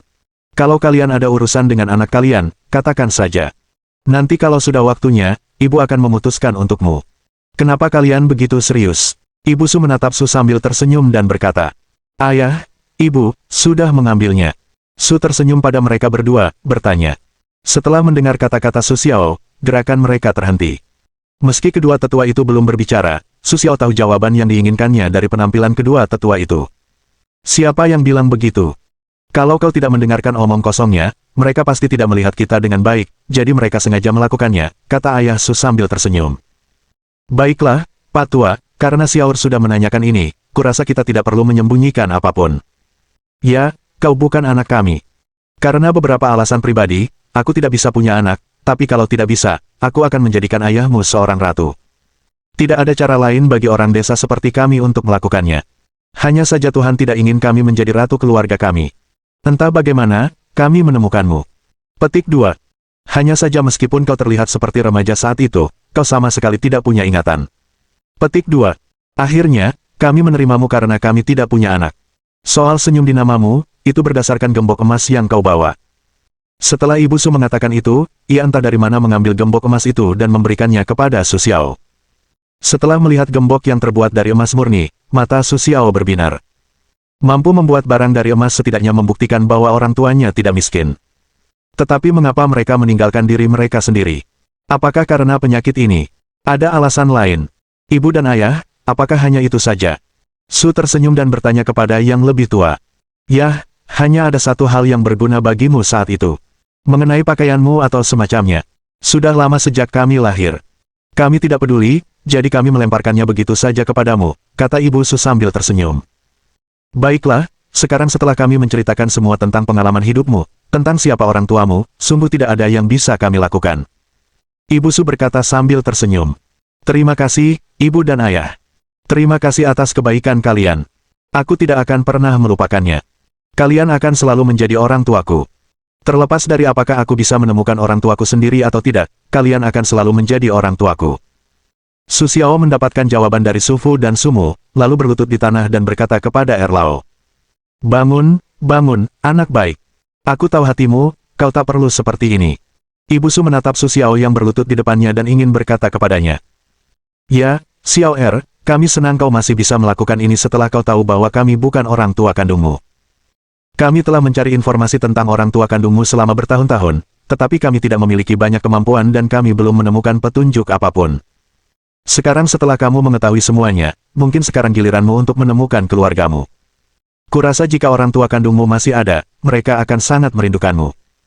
Tapi jika mereka berada di pusat dunia, siapa yang tidak akan mengkhawatirkan anak-anak mereka, kata ayah Su sambil tersenyum. Baiklah, jangan khawatir, ayah dan ibu. Aku akan menemukan mereka. Lalu aku harus bertanya mengapa mereka meninggalkanku. Su berkata kepada Erlao sambil tersenyum. Baiklah, bangun, anak baik. Melihat Su Xiao yang masih berlutut di tanah, ayah Su menggendong Su Xiao dan berkata. Baiklah, terima kasih, ayah dan ibu. Tanpa kalian, aku tidak akan ada.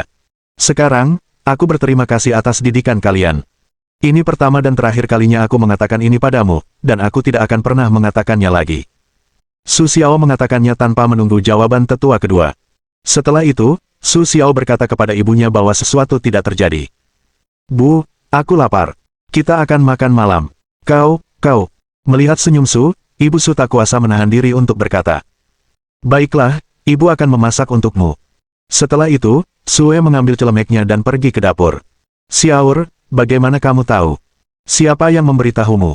Ayah Su bertanya sambil tersenyum. Oh, ini Jiangsu dan Zhejiang. Ayah memintaku untuk mengirim uang kepada paman. Paman, mereka sedang tidak di rumah, jadi Jiangsu dan Zhejiang hanya tinggal berdua di rumah. Lalu, kejadian barusan juga dikatakan oleh Jiangsu dan Zhejiang. Su Xiao menceritakan apa yang baru saja terjadi kepada ayahnya. Anak bau ini sepertinya semakin melanggar hukum. Tidak, aku harus bicara dengan kakak laki-lakiku dan biarkan dia mengurusnya. Xiaor, bukan berarti kami tidak ingin mengatakan yang sebenarnya. Ini situasimu sendiri. Kamu tahu sesuatu tentang itu. Kamu memang mengantuk di masa lalu. Bahkan jika kamu diberitahu, itu tidak akan berpengaruh. Sebaliknya, itu akan menambah bebanmu. Terakhir kali aku kembali, aku tidak memikirkan bagaimana cara memberitahumu. Awalnya, ibumu dan aku berencana untuk melihat apakah kami punya kesempatan untuk memberitahumu tentang hal itu. Lagi pula, ini urusanmu. Tidak baik jika kita terus-menerus menyembunyikannya. Jika kau masih bingung seperti sebelumnya, ibumu dan aku tidak akan memberitahumu apapun. Ayah Su berkata kepada Su sambil tersenyum. Ayah, aku mengerti kerja kerasmu. Aku tahu ayah melakukannya untuk kebaikanku. Aku mengerti semua ini. Su Xiao berkata kepada ayahnya sambil tersenyum. Su Xiao tahu bahwa ayah Su benar. Jika ia masih bingung seperti sebelumnya, bahkan jika ia tahu yang sebenarnya, ia hanya menambah bebannya dengan sia-sia. Yah, apa yang kalian berdua bicarakan? Mie-nya sudah siap. Xiaor tidak lapar. Ayo makan. Waner, kamu mau? Tanya Ibu Su pada Tang Waner. Bu, aku tidak mau. Aku tidak lapar, kata Tang Waner kepada Sumu. Sambil menyantap mie buatan ibunya, ia memuji keterampilan memasak ibunya sambil menyantap Su Xiao. Pujian untuk Sumu pun meluap. Tepat. Ketika Su Xiao meletakkan mangkuk untuk membersihkan diri, keluarga Su menyambut seseorang. Orang ini tentu saja Bibi Li, tetangga Su Xiao. Bibi Li datang ke rumah Su Xiao sambil membawa beberapa buah. Melihat Su Xiao, ia tersenyum dan berkata, Xiao Xiao, aku tidak tahu apakah kau pernah menyapa Yang Ju. Kapan Li Su bisa keluar dari rumah kita? Yah, aku sudah memberitahu Yang Ju tentang ini, tapi aku tidak begitu jelas tentang detailnya. Lagi pula, Bibi Li, kau tahu, aku bukan anggota sistem itu. Akulah yang paling banyak bicara tentang pendapatku. Apa yang bisa kulakukan pada akhirnya? Atau apakah yang memiliki keputusan akhir? Su berkata kepada Bibi Li sambil tersenyum. Ya, hatiku terlalu gelisah. Kalau begitu, aku tidak akan mengganggumu. Aku pergi dulu. Setelah itu, Bibi Li berbalik untuk pergi. Tunggu, Bibi Li, buahmu. Sue tertawa dan berteriak kepada Bibi Li. Kalaupun tidak apa-apa, kamu boleh memakannya. Aku tidak terlalu suka. Kamu boleh memakannya. Aku baru saja mendapatkannya dari orang lain. Setelah itu, Bibi Li langsung pergi. Haha, aku tidak menyangka Bibi Li yang pemarah ini akan mengalami hari seperti ini. Sebelumnya, aku melihat hidung kita semua menghadap ke langit. Rasanya luar biasa. Petik 2. Sekarang, kita tidak datang ke sini setiap hari. Sekarang kita masih mengirim buah. Sungguh menyenangkan. Petik 2. Kamu tidak tahu, ibu tidak pernah sebahagia ini. Sekarang aku bisa bangun sambil tertawa ketika tertidur ketika aku bisa melihat Bibi Li makan dengan tubuh yang begitu keriput. Ibu Su berkata kepadanya sambil tersenyum. Yah, bagaimana mungkin pria sebesar itu masih seperti anak kecil? Menarik, kan? Ayah Su menatap Ibu Su dan berkata, Yah, ayah, jangan salahkan ibu. Itu sudah kodrat manusia, dan Bibi Li dulu tidak baik. Su Xiao menyadari bahwa ayah Su ingin membicarakan ibunya lagi. Su Xiao takut setelah beberapa saat, mereka akan bertengkar lagi. Ia hanya bisa berdiri dan berkata. Bab 398. Pada saat ini, ponsel Su Xiao tiba-tiba berdering, melihat nama Jiang KR yang terpampang di ponselnya. Su Xiao pun tak menghindar, langsung menghubungkan ponselnya ke Jiang KR dan bertanya, Halo, ada apa dengan KR? Apa kau merindukanku? Sayangnya, pihak lawan tak menyambut jawaban yang ingin mereka dengar. Itu adalah tangisan Jiang KR. Mendengar Jiang KR menangis lagi, Su Xiao tak bisa diam sejenak. Tapi kenapa kau tidak menangis dulu? Pada saat yang sama, Su Xiao keluar. Su Xiao tahu pasti ada sesuatu yang terjadi. Namun, karena kekuatannya di kota X, ia pasti tak tahu apa yang akan terjadi pada Jiang KR. Artinya, mungkin ada hubungannya dengan Jiang KR, tetapi tidak terjadi pada Jiang KR. Hanya sesaat, Su Xiao mengerti bahwa itu pasti ada hubungannya dengan ayah dan ibu Jiang. Benar saja, seolah ingin memastikan dugaan Su Xiao, Tang Waner pun membuka mulutnya. Su Xiao, orang tuaku mengalami kecelakaan. Tadi aku mendapat telepon dari ibuku. Tapi di dalam ada orang asing. Dia bilang ibuku ada di tangannya dan memintaku untuk melepaskanmu dan menyelamatkannya. Su Xiao, apa yang harus kulakukan? Bagaimana caranya? Jiang Ke terisak dan berkata kepada Su Xiao. Tapi jangan panik. Aku akan segera kembali. Jangan khawatir. Aku akan menyuruh orang memesan tiket sekarang, lalu kita akan kembali ke Provinsi Sichuan bersama. Ingat, jangan khawatir. Sekalipun kau khawatir sekarang, itu percuma. Kalau kau marah, kau tidak akan jadi paman atau bibi. Su Xiaoxiang membujuk Jiang Ke. Setelah mendapat persetujuan Jiang Ke, Su Xiao segera menutup telepon dan memberitahu para penguat Qingbang di kota X untuk mengatur orang-orang yang akan mengurus Jiang Ke. Di saat yang sama, Su Xiao tidak tinggal diam, dan otaknya mulai berpikir cepat untuk mencari cara mengatasi masalah. Su Xiao tahu bahwa tujuan utama kali ini adalah dirinya sendiri. Tapi aku tidak menyinggung siapapun di Provinsi Sichuan. Satu-satunya yang bisa melakukan ini adalah Zhang Tianyu. Tapi yang tidak disangka Su Xiao adalah dia, seorang gubernur provinsi, bisa melakukan hal seperti itu. Dan dia tidak takut hal seperti itu terjadi di ibu kota Zhangjia. Menurut Su Xiao, Zhang Tianyu pasti gila, karena hanya orang gila yang bisa melakukan hal seperti itu. Sebenarnya, apa yang tidak diketahui Su Xiao tidak bisa sepenuhnya menyalahkan Zhang Tianyu.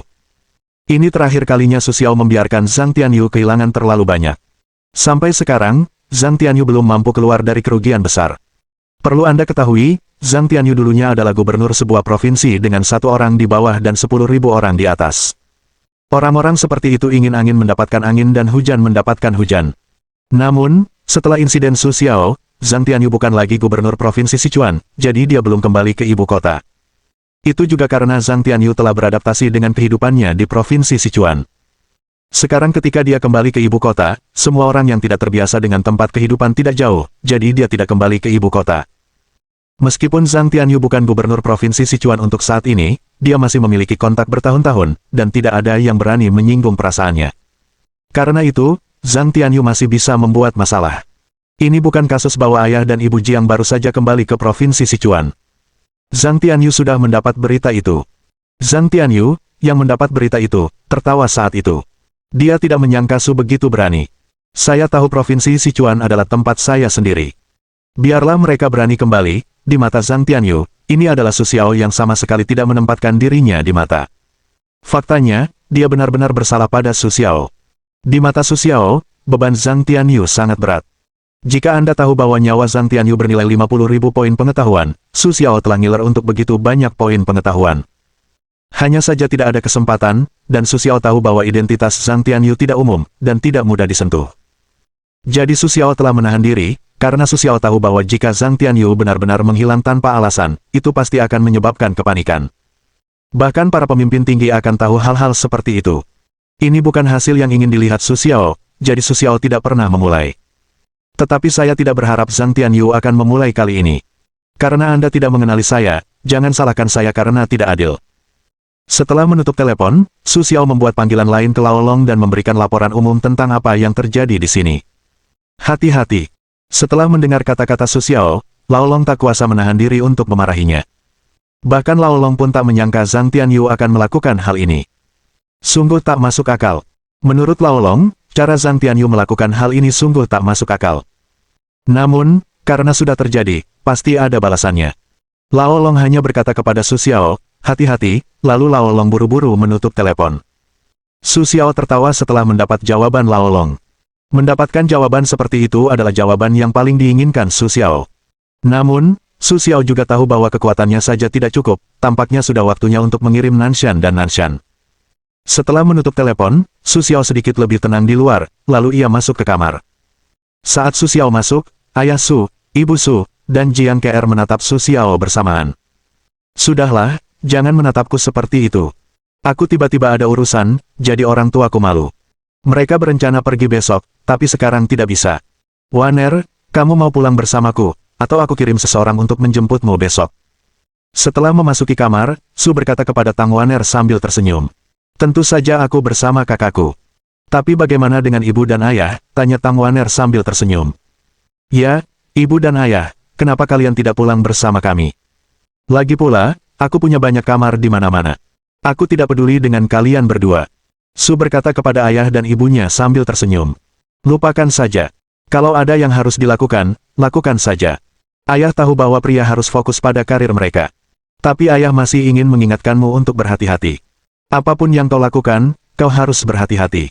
Kau harus berhati-hati untuk berlayar selama ribuan tahun, kata ayah Su sambil tersenyum. Ya, ayah sudah menuliskan kata-kata ayah. Jangan khawatir, ayah. Ayah tahu caranya. Karena kalian berdua tidak mau, ayah tidak akan memaksamu. Ini kartunya. Kalau kalian berdua ingin minum, kalian bisa. Uang tambahannya untuk perjalananmu. Ayah tahu ayah tidak punya banyak waktu untuk menemanimu. Aku juga kasihan padamu, tapi aku tidak bisa menahannya. Ayah baru saja bilang bahwa pria adalah yang terpenting. Setelah itu, Su Xiao pergi bersama Tang Waner. Sepanjang jalan, Su Xiao memacu kendaraannya dengan sangat cepat. Dia tidak khawatir akan melanggar aturan. Lagi pula, Su Xiao sekarang sudah menjadi anggota dewan. Tak lama kemudian, Su Xiao mengikuti sebuah mobil polisi, dan terus memberi peringatan. Akhirnya, Su Xiao juga kesal, perlahan-lahan memperlambat lajunya, dan memberi polisi lalu lintas kartu khusus dari Biro Keamanan Nasional. Sayang sekali Su Xiao masih muda dan belum pernah melihat kartu khusus. Jadi semua yang dilakukan Su Xiao sia-sia. Maaf, sebaiknya kau bekerja sama denganku. Kau baru saja ngebut, kata polisi lalu lintas kecil itu kepada Su sambil tersenyum. Aku baru saja bilang kalau aku ada urusan, dan aku tidak kurus. Sudahkah aku memberimu semua hal yang bisa membuktikan identitasku? Kau saja yang tidak mengerti. Apalagi yang kau inginkan? Kukatakan padamu, lebih baik pergi sebelum aku benar-benar marah, kata Sue dengan tidak sabar. Ini saat yang luar biasa. Su Xiao tidak punya banyak waktu untuk disia-siakan di sini, jadi dia tidak ingin berurusan dengan polisi lalu lintas. Ambil kembali kartu aksinya, nyalakan mobil lagi, dan kendarai mobil. 01, saya 9924. Saya baru saja mengemudikan Maybach putih ke jalan raya menuju kota X, polisi bertubuh kecil itu menatap Su Xiao dan berkata kepada petugas setelah dia pergi. Mengenai Su Xiao di sini, saya tidak tahu di mana saya sekarang. Saya masih mengemudi dengan cepat menuju kota X. Namun tak lama kemudian, Su Xiao menyadari bahwa jalan di depannya diblokir. Kejadian ini terjadi di rumah, tetapi hujan turun di malam hari. Pada saat ini, Su Xiao akhirnya mengerti arti kata itu. Melihat jalan di depan, Su Xiao sedang dalam suasana hati yang buruk. Sekarang jalan di sini diblokir. Su Xiao tidak bisa masuk atau keluar. Su Xiao tidak berdaya, tetapi tidak ada jalan, tetapi saat ini, Su Xiao masih di depan saya. Karena dia melihat seorang polisi lalu lintas mengendarai sepeda motor. Setiap hari untuk datang dan pergi dengan bebas, Su Xiao langsung sekali lagi mengeluarkan kartu tindakan khususnya di tangannya, meminta permintaan sepeda motornya.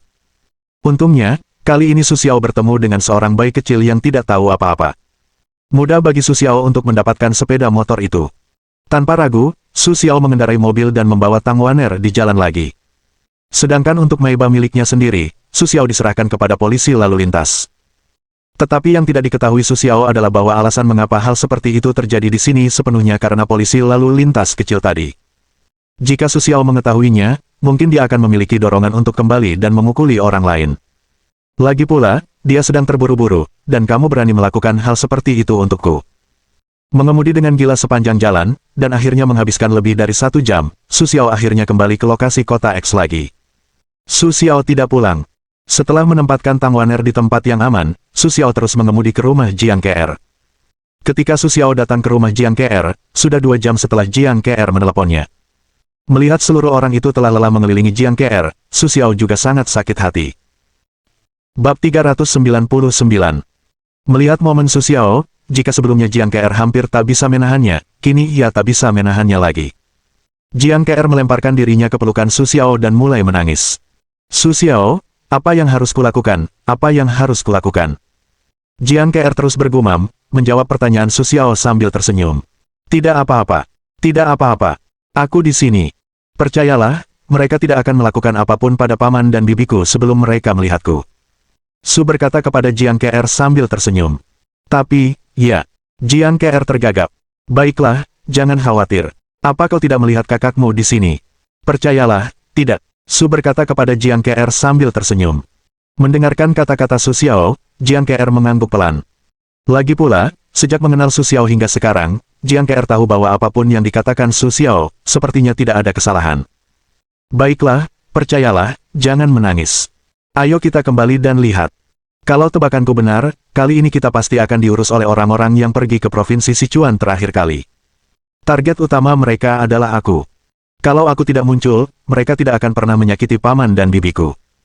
Lagi pula, kalau paman dan bibiku terluka, mereka tidak akan punya nyali untuk mengancamku. Kurasa mereka tidak akan mau melakukannya meskipun sudah berusaha keras. Jadi percayalah, semuanya akan baik-baik saja. Aku akan menyelamatkan paman dan bibiku dengan selamat. Su berkata kepada Jiang Ke sambil tersenyum. Baiklah, kakak, aku percaya padamu, tapi apa kau dalam bahaya? Tanya Jiang Ke tercekat. Bukan, siapa kakakmu? Yang bisa menyakitiku belum lahir. Jangan takut. Lagi pula, karena mereka sudah siap, aku tidak mungkin dibantai seperti ini. Mereka pasti akan menyesalinya nanti, kata Su kepada Jiang Ke sambil tersenyum. Saat itu, ponsel Su Xiao berdering. Halo, Lao Long, ada apa? Sue tersenyum dan bertanya kepada naga tua di ujung telepon. Jangan khawatir. Aku baru saja bicara dengan Zhang Long. Dia sudah bicara. Jika Zhang Tianyu benar-benar melakukannya, apapun yang kau lakukan, dia tidak akan pernah ikut campur. Kurasa dia tidak terlihat suka bicara, dan aku tahu sedikit tentang karakter Zhang Long. Dia benar-benar bukan tipe orang yang bisa melakukan hal seperti itu. Lao Long ragu sejenak, lalu mengutarakan pendapatnya. Yah, itu cara terbaik, tapi Lao Long, aku masih berharap kau bisa meminta orang-orang dari Biro Keamanan Nasional Provinsi Sichuan untuk mengawasiku. Setidaknya untuk memastikan keselamatan paman dan bibiku, kata Su kepada Lao Long sambil tersenyum. Aku hanya bisa mengatakan itu sebisa mungkin, karena sejak kau menerima pemberitahuan itu, aku telah menghubungi cabang Biro Keamanan Nasional di Provinsi Sichuan, tetapi Zhang Tianyu telah menghilang sekarang. Bahkan kita tidak tahu di mana dia sekarang, jadi, kata Lao Long malu di ujung telepon. Yah, aku tahu itu. Itu saja, tapi kau harus mengawasinya untukku. Setelah itu, Su Xiao menutup telepon. Melihat telepon ditutup, Lao Long juga tampak tak berdaya, tetapi sesaat kemudian, Lao Long kembali tenang. Ayo, perintahkan aku turun, perhatikan baik-baik perkembangan Provinsi Sichuan, dan segera beritahu aku jika kau menemukan sesuatu, kata Lao Long kepada anak buahnya. Setelah itu, sesosok tiba-tiba muncul di belakang Lao Long. Melihat sosok ini, Lao Long tidak terkejut. Ada apa? Datanglah padaku. Suara itu sepertinya sengaja disamarkan, bahkan orang yang dikenal pun tak dapat mendengarnya. Ini tentang Su Xiao. Seseorang harus menghadapinya, tapi kurasa masalahnya tidak sesederhana kelihatannya. Jadi, kurasa aku bisa melaporkan ini kepadamu agar kau bisa mendapatkan gambaran umum, kata naga tua itu kepada bayangan samar itu. Oh, ayo kita bicarakan. Suasananya benar-benar sepi. Situasinya akan kembali seperti semula dalam beberapa hari. Suara serak itu terdengar lagi. Setelah itu, Lao Long menceritakan apa yang ia ketahui. Oh, baiklah, sepertinya begitu mereka tenang sejenak, mereka akan mulai membuat masalah lagi. Oke, aku tahu. Aku akan memperhatikan ini. Petik 2. Ada lagi. Kalau tidak, aku pergi dulu. Setelah itu, sosok itu semakin kabur dan menghilang perlahan. Melihat sosok yang menghilang itu, Lao Long merasa iri. Ia tidak tahu kapan ia bisa memiliki keterampilan seperti itu. Namun Lao Long hanya memikirkannya. Ia tahu bahwa ia tidak memiliki bakat dalam kultivasi. Bahkan kekuatan Su Xiao lebih baik daripada dirinya sendiri. Namun demikian, itu bukan masalah bagi Lao Long, karena ia memimpin organisasi paling efektif di Tiongkok. Meskipun kekuatan mereka tidak bagus, keselamatan mereka tidak perlu dikhawatirkan. Sama seperti menjadi seorang pemimpin, Anda tidak perlu lebih baik dari yang lain. Kau hanya perlu memiliki sepasang mata yang mampu melihat kekuatan orang lain. Ayo, kita pergi ke Provinsi Sichuan. Aku sudah memesan tempat. Meskipun belum waktunya, kurasa kau belum makan hari ini, kata Su Xiao sambil tersenyum. Aku tidak bisa memakannya, kata Jiang Ke setelah mendengar kata-kata Su Xiao. Tidak, kau harus makan sedikit. Kalau tidak, paman dan bibimu akan diselamatkan dan kau akan jatuh sakit. Bagaimana aku bisa menjelaskannya kepada paman dan bibiku? Jadi dengarkan aku dan makanlah sesuatu. Apapun yang terjadi, kamu tidak perlu takut pada apapun selama kamu tahu bahwa kakak laki-laki selalu di sisimu. Tahu, kata Su kepada Jiang Ke sambil tersenyum lebar. Bagi Jiang Ke, yang paling ia butuhkan sekarang adalah kepercayaan diri. Entah ia yakin atau tidak, ia tak boleh menunjukkannya di depan Jiang Ke. Lagi pula, di samping Su Xiao, ada dua orang kuat, Nanshanan dan Nanshanbei, yang jauh lebih kuat daripada sang guru. Su Xiao yakin mereka ada di sana, dan bahkan jika mereka dalam bahaya, mereka bisa lolos. Setelah itu, Su Xiao mengajak Jiang Ke makan. Awalnya, ia ingin mengajak Jiang Ke makan sesuatu yang enak. Namun setelah dipikir-pikir, Su Xiao akhirnya menyerah. Su Xiao juga tahu bahwa Jiang Kr sedang tidak ingin makan sesuatu yang enak. Akhirnya, setelah lama mencari, Su Xiao mengajak Jiang Kr minum 2 mangkuk bubur di pinggir jalan. Nah, sudah kenyang. Mau lanjut? Tanya Su Xiao siang pada Jiang Kr. Nah, aku sudah kenyang. Benar, aku harus menjaga diriku sendiri. Kalau tidak, nanti saat paman dan bibiku pulang, aku akan sakit.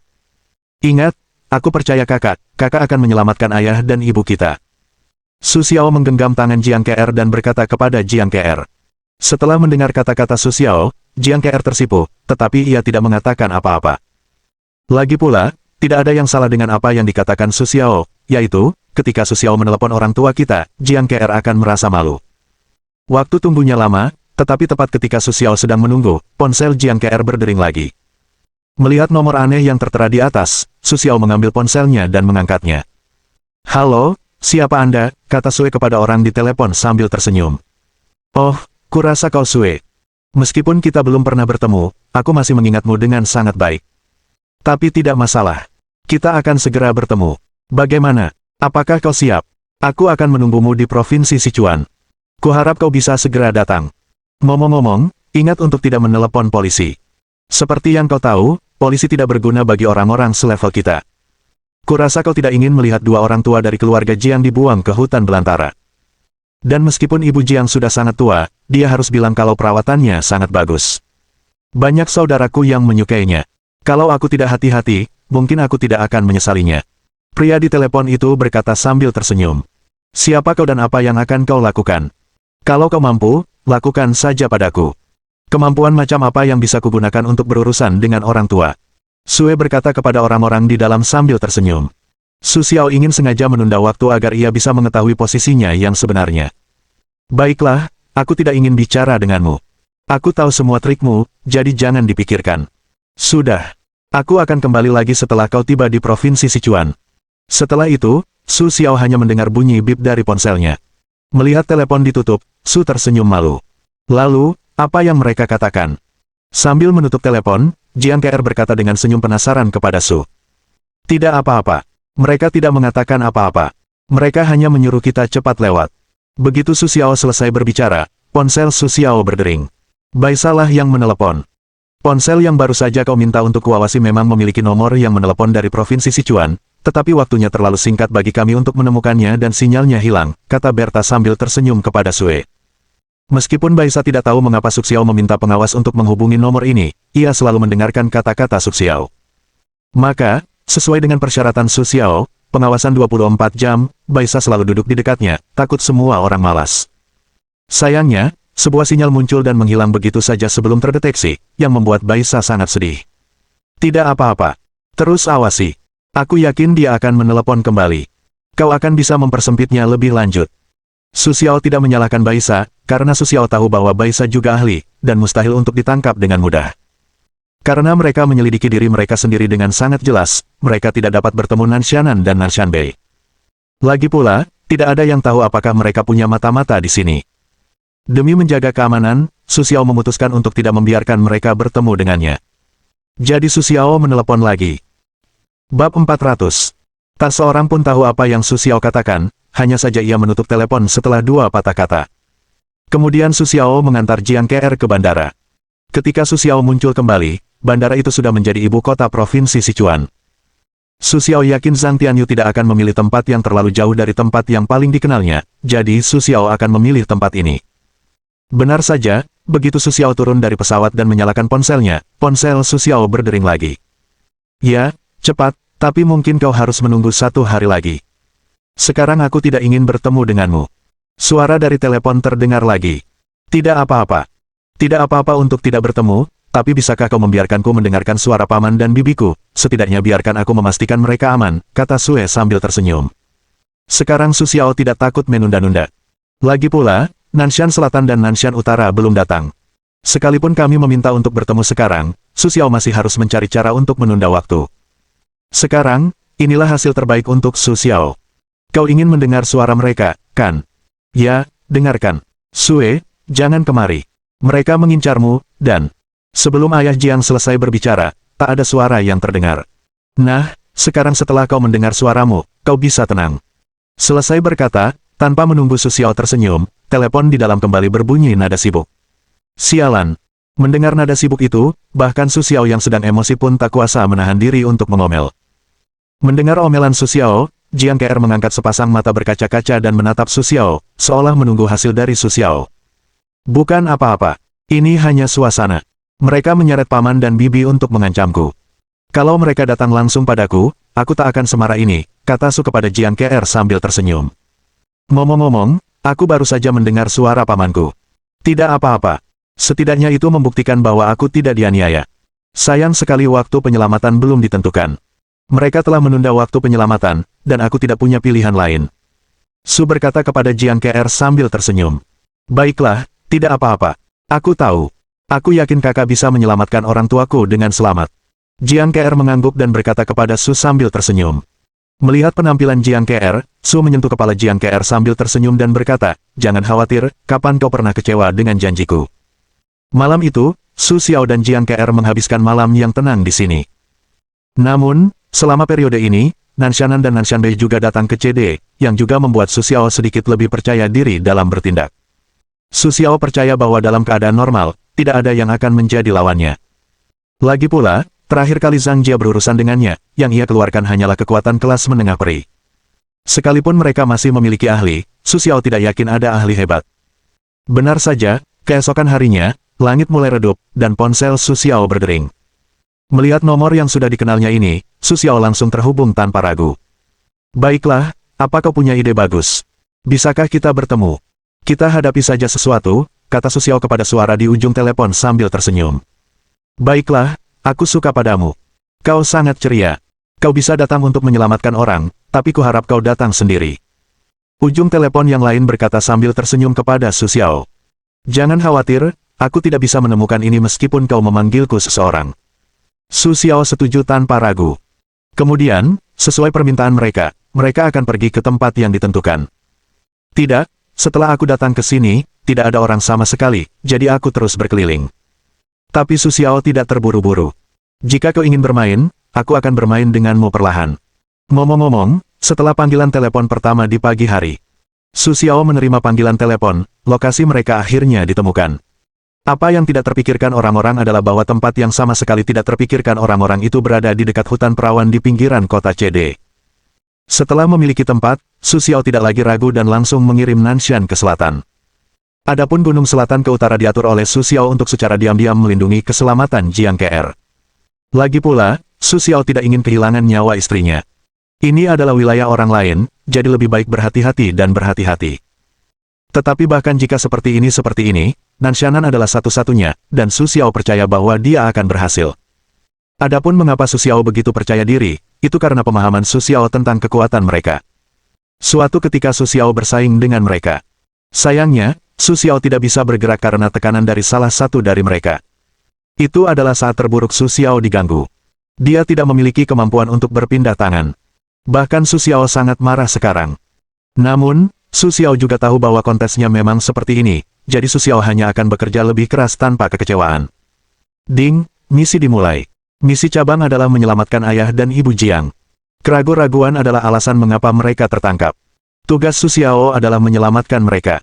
Durasi tugas, dalam 12 jam. Hadiah tugas, 1000 poin pengetahuan.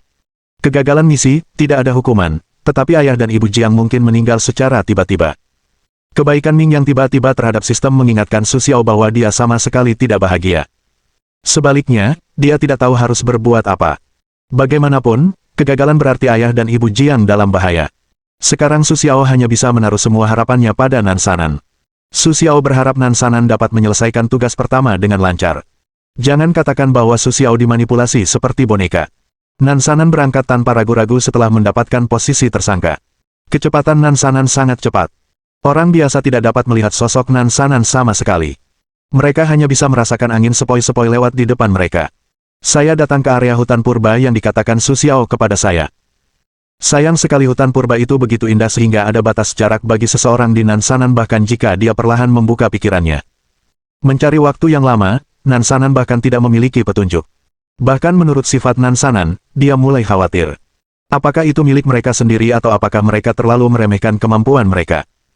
Namun, meskipun begitu, terlalu dalam dan dalam, tidak ada cara untuk mencapai ruang lingkup insomnia bagi orang-orang. Lagi pula, tidak ada sinyal dasar. Ya, itu sinyalnya. Meskipun Nanshanan merasa sangat pintar, Nanshanan mengeluarkan ponselnya dan menemukan bahwa tidak ada sinyal di daerah ini. Lihat di sini, Nanshanan tahu itu tidak ada di sini, terus berjalan, terus mengeluarkan ponsel untuk memeriksa sinyal. Akhirnya, setelah berjalan lama, Nanshanan akhirnya memutuskan bahwa sinyal hanya akan tersedia dalam kisaran 500 meter. 500 meter bukanlah apa-apa bagi seorang praktisi. Tanpa ragu, Nanshanan mulai mencari tempat dalam jarak 500 meter di mana orang Tibet dapat tinggal. Sayangnya, setelah mencarinya untuk waktu yang lama, Nanshanan masih kurus dan tidak ada panen. Bahkan Nanshanan sendiri merasa bahwa dia akan pingsan. Saya tahu bahwa saya seharusnya mengubah posisi saya dengan Nanshan Utara. Bahkan jika saya tidak harus melakukan apapun di rumah, itu lebih baik daripada berbalik seperti ini. Namun, karena ia telah berjanji pada Su Xiao, sudah terlambat untuk menyesalinya.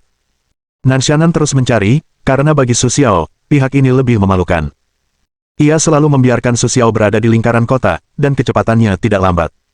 Melihat orang yang begitu berhati-hati, Su Xiao juga sangat tidak berdaya. Ia tidak menyangka akan melakukannya dalam waktu yang lama, ia terlalu kurus untuk meremehkan mereka. Namun, satu-satunya harapan Su Xiao saat ini adalah Nanshanan. Su Xiao hanya berharap setelah ia memberikan posisi jenderal, Nanshanan dapat bekerja dengan baik. Namun sayang, Su Xiao baru bisa berada di sini sekarang. Jika Su Xiao ingin pergi sendiri, ia mungkin masih punya kesempatan. Namun sayangnya, Su Xiao terjebak di sini. Sekali lagi ia mengangkat telepon, dan dengan metode berputar tanpa henti ini, Su Xiao tersenyum lelah. Bagus. Bagus. Nah, karena kau sudah melakukannya dengan baik, saatnya kita bertemu lagi. Setelah itu, lawan bicaranya berkata di suatu tempat. Setelah itu, tanpa menunggu Su Xiao mengerti, nada sibuk kembali terdengar dari telepon. Mendengar bunyi bip di telepon, Su Xiao tahu bahwa permainan kunci akan segera dimulai. Entah ia menyelamatkan ayah dan ibu Jiang, atau ayah dan ibu Jiang benar-benar dalam bahaya. Ketika Su Xiao tiba di tujuannya, ia mendapati bahwa tempat itu berada di samping hutan purba, tetapi bukan itu yang ia duga. Su Xiao tahu bahwa Nanshanan seharusnya telah ditipu. Saat ini, Nanshanan mungkin masih berkeliaran di hutan perawan. Ya, di sebelah hutan asli, bukankah itu lokasinya? Hanya saja perhatianku sepenuhnya terfokus pada kata, hutan purba, dan aku mengabaikan bahwa bahkan orang-orang di depanku ini pun tak mampu melakukannya di hutan purba yang sesungguhnya. Su Xiao tahu ia telah salah perhitungan, tetapi sekarang sudah terlambat untuk menyesalinya. Ia hanya bisa melakukannya selangkah demi selangkah. Haha. Bagaimana dengan Su Xiao? Akhirnya kita bertemu. Kau mungkin belum mengenalku. Perkenalkan, namaku Zhang Tianyu. Karena kau, pejabat tertinggi provinsi yang membuatku terburu-buru menjadi seperti sekarang ini. Bisakah kau lihat aku tak punya apa-apa untuk dikatakan? Zhang Tianyu menatap Su dan berkata.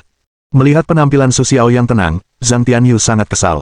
Namun, sebagai seorang gubernur, Zhang Tianyu masih memiliki kemurahan hati seperti ini. Sudahlah, tidak ada yang perlu dikatakan. Kalau kau benar-benar ingin mencari orang untuk membawakan pot, kau hanya bisa bilang itu salahmu sendiri, tidak heran ada orang lain. Su Xiao berkata kepada Zhang Tianyu sambil tersenyum.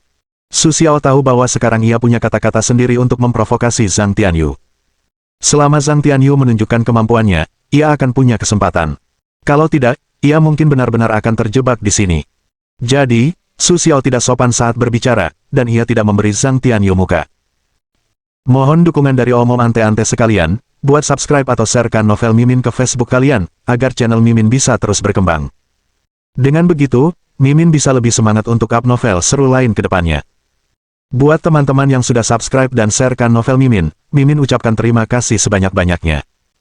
Sekiranya teman-teman menghadapi masalah video diputar dalam bahasa Inggris, coba tukar kepada bahasa Indonesia original melalui cara ini. Semasa mendengarkan, pencet tombol setting di atas kanan video, pilih audio track dan tukar bahasa.